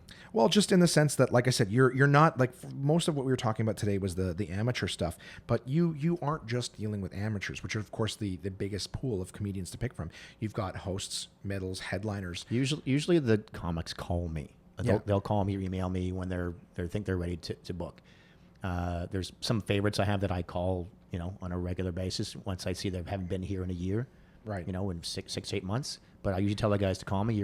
I tell them after the week, you're on my A rotation. Mm-hmm. How it works is you're here now. Let's say it's June. You're going to give me a call in about 7, 8, or 9 months in that area. Right. And I'll get you on the next rotation. I usually book about 3 months in advance. And if it's a comic you haven't heard of before, because you do get new people asking to be on, what do you like to see? So if anyone listens to this and they go, I haven't been able to get an absolute comic. Yeah, there has to be references. Comics won't lie about other comics, number one. So I get 2 references from 2 comedians. In the positive, you mean? Yes. They will definitely lie in the negative. Oh yeah, but they won't lie in. They won't boost the guy up. Yeah, because like they're competing with themselves. Like if a headliner gets another headliner here, it puts his rotation off a week. Right. So why? Unless the guy's amazing, why is he going to tell the guy to get in the club with? Well, him? not only that, but if they give you a recommendation and it's not true, you'll never believe that person's recommendation again. Right? Yeah. And I won't take from him. And you don't want someone giving you a reputation better than what you are. Like this guy's great, should headline. Meanwhile, I see him and he's a middle act. Right, and then like you can't trust that. That guy, what's he lying about? This must be his best friend, or he owes him something. He got him in somewhere else. Right. Comics that's one thing when you say never burn a bridge with comics too, right? Because you never know when that person might be able to help you out with something. Absolutely. Say the comic you're with right now is an amateur or a headliner or whatever, and you don't like the guy, whatever, you have a fight with him at a bar, say something stupid about him online or on social media. Yeah. Right. 6 years from now, that guy's running his own show. Right. 6 years from now, guy's in LA doing a sitcom, and you used to be friends with him. He can help you get into some club. Well, but he doesn't like you because you were a dick to him when you started out. Absolutely. Well, there's another club that I work for that told me a comic who is spectacular, but he was rude to this other comedian who's the owner as well. He was rude to him. They worked together at West. And then a couple of years later, when he's got a comedy club, he gets an email from this guy who I'm sure has no idea this is the same guy he was rude to. And he just said, no, he was just, I won't have him. He was just so insufferable. And this is somebody who I think is very forgiving too. So it's one of those, like, you never know who the person you're talking to is. I tell people that all the time. Like I'm a comedian. I see that as my first and main source of income. When I'm out on the street doing what I do, I can't just be a dick to someone. Did I ever tell you the story when I was in Costco? There's a guy wearing a Leafs hat, and I saw him walking down the aisle, and he was staring at me. And my first instinct was I didn't know why he was staring at me, and I was going to make a comment about his hat. Hey, sir, you got some shit on your hat. Just a stupid hockey joke. But I didn't. I'm like, there's no need for me to mouth off. I ran into him in another aisle, staring at me. That doesn't sound like you, Josh. Staring at me. Again, I was going to be like, hey, dude, like, is there a fucking problem? Like, why are you staring at me? Again, I chose not to say anything. I'm like, I don't need to start a thing with a friend. And then I finally saw him when I was leaving. At the cashes, he was 2 people in front of me at the same cash belt or whatever at Costco. And then he turns and looks at me again. He's staring at me. And I was right about to be like, dude, I don't know why. And he goes, Absolute Comedy. That's where I know you from. Dude, you're so funny. And I was just like, and I was, well, I think he was maybe trying to think of where he recognized me because you don't know if he knows you from but the from thing work, was, from if I had mouthed off to him, I guarantee in that building, probably shy of the staff that knows me, I bet you in that building right now, of all the people who were shopping there, he's probably the only one who recognized me from stand-up. And if I had gone with my instinct of just, hey, tell him off because he's staring at you, that would have been a guy who now noticed me as a comic and will always remember that I was a dick to him because I was just rude. So Yeah, but you're like that. You could joke with him the way you could, I could without joke, really but pissing him off. but part of me was going, why is this guy staring at me? So I was gonna, I make a snide comment, but isn't this why you wanted to do this business? So that someone does recognize you one day at the mall of and course, says, hey, you're doing a great job. Yeah, and that's what I'm saying. But when you're early on and you're not used to it, that's why I say, like, any opportunity you have to interact with a stranger, keep in mind too. Like I tell you guys that yes, it's a hobby, but think of it as a business. If you want to be a professional stand-up comedian, that means you are your product. So when you're walking around the street, anybody that you're rude to or not polite or polite to, they will remember you. The nicer you are to someone, if they go, oh, you're doing a show, I'd love to come see it. Like, remember that you're always representing yourself. I've got just a couple questions for you left. One of the things I wanted to ask you is, Jay, you are, I almost put when I was doing this interview, you were a former comedian. So I was going to say you in the last couple of years have stopped performing, and I wanted to ask why. Well, I just, you know what? Honestly, just I don't like performing in other than my own club now. It's just hard. I find it hard to perform because I'm so picky about the audience and everything else. I was out in Western Canada and I was counting the shows down because the way he would seat people, like I'm doing a show in front of 40 people and they're all spread over the place. It was hard. It was work. And it used to be fun. And you know what? And when it's not fun anymore, you don't want to do it. And I think I was still good at it. So it wasn't because I was getting bad. You know, I wasn't writing new stuff because I wasn't on tour as much anymore too. So, right. So I was getting kind of stuck on my old jokes, which I liked, and anything new I wouldn't work on them enough to make them to the same level as my older material. So I was getting to the point where, you know, why am I doing this for, other than for myself, right? And then driving with Guido Cocomello to Toronto when we were co-headlining together, I let him co with me. And just his energy, how he's moving to LA and what he wants to do with this and how this is his life and he lives for it and breathes and sleeps it. Yeah. And I go, that's what I used to be, right? Let's give this to some other people. You know what? And I do like to do it. Me opening up my not working opens up spots for other people to do it too. Right. And So I think I was a very good comic, but I think I'm an outstanding club owner. So I think I could do what I do really, really well, and I can make more money. Because honestly, it made no sense to go. I was getting to the point in my career too where I was getting called to do gigs. I was getting called from Montreal to headline, and Rochester out west, and some other one-nighters and other options that I had. I got my copy now just right, after, yeah, and that's a big milestone. Some big things, which was, and I didn't even apply for it. Someone just saw me and said, "You got to do this." How the hell did I not see a tape from me? That kind of stuff. So it was at a point in my career I was doing very well.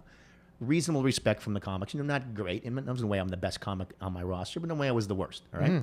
But I was getting calls for gigs. But I would do them. I would make so little money doing them.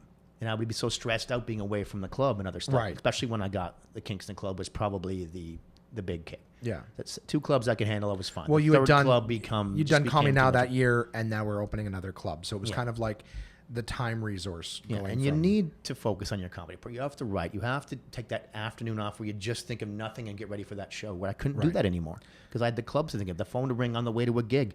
And I remember being headlining in Toronto and I had to cancel my headline. I gave my spot to the 2 middle acts because there was some stress in the showroom, and I just couldn't focus and do my act with a happy, smiley face anymore. Yeah. Right. Well, but that's at least it goes back to, just for example, right? Because when you were saying earlier about how, people who want to do it just for fun or whatever, that's fine. But if you're really not going to take it that seriously, try it, like the primo spots and the stuff that someone else is going to take and use for their career, stand aside. So, I mean, just to take the opportunity. Yeah, what else am I going to do? I got Just for Laughs. I've got all the festivals that I can do. I had Comedy Now, the biggest thing you could do in Canada at the time. Right. I'm not moving to the States unless someone asks me. Well, you got 3 clubs to run. How are you going to move to the States and pay I'm attention to your living in a business? cardboard box for 3 months doing showcases. No, I'm not going to do that. So, But it's a good example. But I love the guys that do that. Great for them. Good. Do that now while you're young, when you have the energy to do it. Right. Do it but get good first, then do that. Well, to show the credit of it's you're not saying, hey, quit comedy if you're practicing what you preach. So it's something, advice that you're giving, but you're also living it too, which gives more to that, to really say, like, if you're gonna live and breathe it. If you're not, then don't destroy the opportunity that someone else can take and make it of it. And that's that spot that you take as headliner or host or one-nighters or whatever. So as much as it disappoints me, because I mean, we're friends and I bust your balls all the time. And the one-nighters too. I was excellent at them. I was excellent MC too. I'd love, be able to do that just once in a while, but I'm just not writing enough during the week to to get that extra little 5-6 minutes a year that just makes you happy of that extra material. Because the headliner, most of them write 5 to 10 minutes of new material a year, and they incorporate it somewhere, or they'll change a joke, whatever. I was just doing for the last year just my same stuff, and once I did it in comedy now, I kind of wanted to retire it. Right, I don't 'cause know now if I want to go back and do the people have Jerry seen it. Seinfeld thing and do another hour. Right. Right? Not right now. I occasionally write some stuff down. I'm not saying never. I'm just saying not for now. I just too stressed to do this properly, Right. and confidently. You know. I wanted to ask you what, not who. So in terms of the question is, what are your favorite comedians? So not looking for names, but more maybe style. Because as the booker, you are still going to lean more Means towards that I work the with things that you comedians like. in the world. Just a like, you know, you got, for example, like Jeff Dunham is a ventriloquist. I wouldn't necessarily, I'd call him an entertainer. Not Yeah, a he's an comedian. entertainer, but I mean, like, there's think high he's- energy yeah, guys. yeah, There's I love cerebral Jeff guys. Dunham. Yeah, I love Jeff Dunham, by the way, but he's not, not for everybody. But he's not a comic to me. He's an entertainer. There's guys who are like more storyteller comics. There's the short one-liner I like guys. personally the more high energy stuff. Like I love Robin Williams was my favorite. Chris Rock cracks me up. If you're talking big names guys, the best comic right now has to be Bill Burr for sure. But I just don't think he's as pop. He's a comic more than a mainstream. Comics that we work regularly. I mean. You don't have to name if you don't want. If you want to, you're welcome I to. just said in another movie. Ryan Belleville, I think it should be in Canada. Should be way more famous than he is. I think he's the best comic, one of the best comics in the world. In my opinion, he's so funny. Trix works for us too. Is outstanding. Mm-hmm. There's so many guys that are just looking different styles. I mean, Kate Davis too, still writing, still funny. An older comic, female, great. Mike Danber, outstanding, but he's sort of, just talking to the audience, but he's still, still powerful and strong. Yeah. One of the guys I want to just throw, like, since we're throwing out names is... Guido's going to be famous too, by the way. Yeah, you think so? Guido's going to do something, for sure. As Trent McClellan, I think, is an outstanding comedian. Very good too. And he just, I don't know, I'm sure you know this by now, but he just got picked up for... this hour is 22 minutes. So he'll be the newest cast member next year. He's going to be on the podcast in the next little while. Cool. And he actually came out for me as an MC or middle for me. Then headline him. He's so good. I just headline him the next time for sure. Yeah. And he's moved to the point where we're talking about, making your own work and opportunities. Trent's at the point. Yeah. All over the country. Yeah. I can't remember who was telling me that like out Newfoundland, Trent's like a rock star. As soon as he announces a show, it sells out. Like theater, everyone wants to be that. Yeah, and so there's different. When you do that, you got to write a lot because you got to go next year and do a whole new 45 minutes. That's different. A lot of writing. And finally, just the last question that I have, unless there's anything that you want to add afterwards, is just I was going to say, what are your goals or dreams for Absolute Comedy? So not necessarily just the next step, but just not to put to a darker tone, but your legacy. What do you want Absolute Comedy to become before you metaphorically turn the keys over to someone else? I would love there to be a chain across the country that I would see it. Honestly, I would see like on the Ottawa Senators center ice, like brought to you by Absolute Comedy. Whereas I had enough money and the company was that big that it could be across Canada type advertising, like a McDonald's or Sleep Country Canada, kind of like it's something that big enough that you can do. You have one in every city. That'd be really cool to have that, and then have the comics that being able to work with guys across the country like the whole year for me. Yeah, that'd be pretty cool. Like 6 months straight, then they could do 6 months of their own. Whatever. That'd be great to do that. Anything short term? We just gotta get through the summer. Summer's the hardest part for all three clubs. So summers are busy, but not a lot of revenue. So this summer's going to be tight. Last summer was one of the hardest summers I've ever had. Yeah, in my career. Hottest, like heat or the hardest. Oh, hardest. Sorry, apologies. Yeah, very tough with all three clubs. So the Blue Jays made the playoffs. The Raptors in the playoffs. Then there was a beautiful summer. Every single weekend was gorgeous. So people stay and make plans when they know it's going to be beautiful out. So they're not indoors as much. So your revenues are down by 25-30%. Yeah. And I think all clubs suffer in the summer, other than really southern states. People go inside because it's so damn hot. But here, that's just getting through the summer and getting back to getting your finances back in order, so we can re-kick this again. Yeah, absolutely. Do this properly again. So just another reminder to everybody that Absolute Comedy is one of the partners and sponsors of the One Man Podcast. So I do want to say thank you for getting behind this project of mine, and of course for all the other things that you've done to help myself, the comedy community, all those fun things. I'm trying to bug Jay. I kind of want to put him on the spot for something. I appreciate my listeners. I bugged Jay for maybe at Christmas time giving away a season pass for somebody, one of our listeners, around Christmas time, a pass that would be good depending on where the winner is from. So we have clubs in Kingston, Toronto, and Ottawa. It won't be one for each club. It'll be one for one of the clubs that's closest to you. Give a season pass away for the summer up to the end of September if you want to Okay, give there you something go. away. That's something we can give away at Christmas time, or do you want to give give it away now? You want to give away now? something now? They get unlimited pass they can use for the summer up until the end of September. Okay, is it good for two people? 2 people. There you go. So we have a season pass, guys. So contact at onemanpodcast.com. Let me know what city you're closest to, Toronto, Kingston, or Ottawa.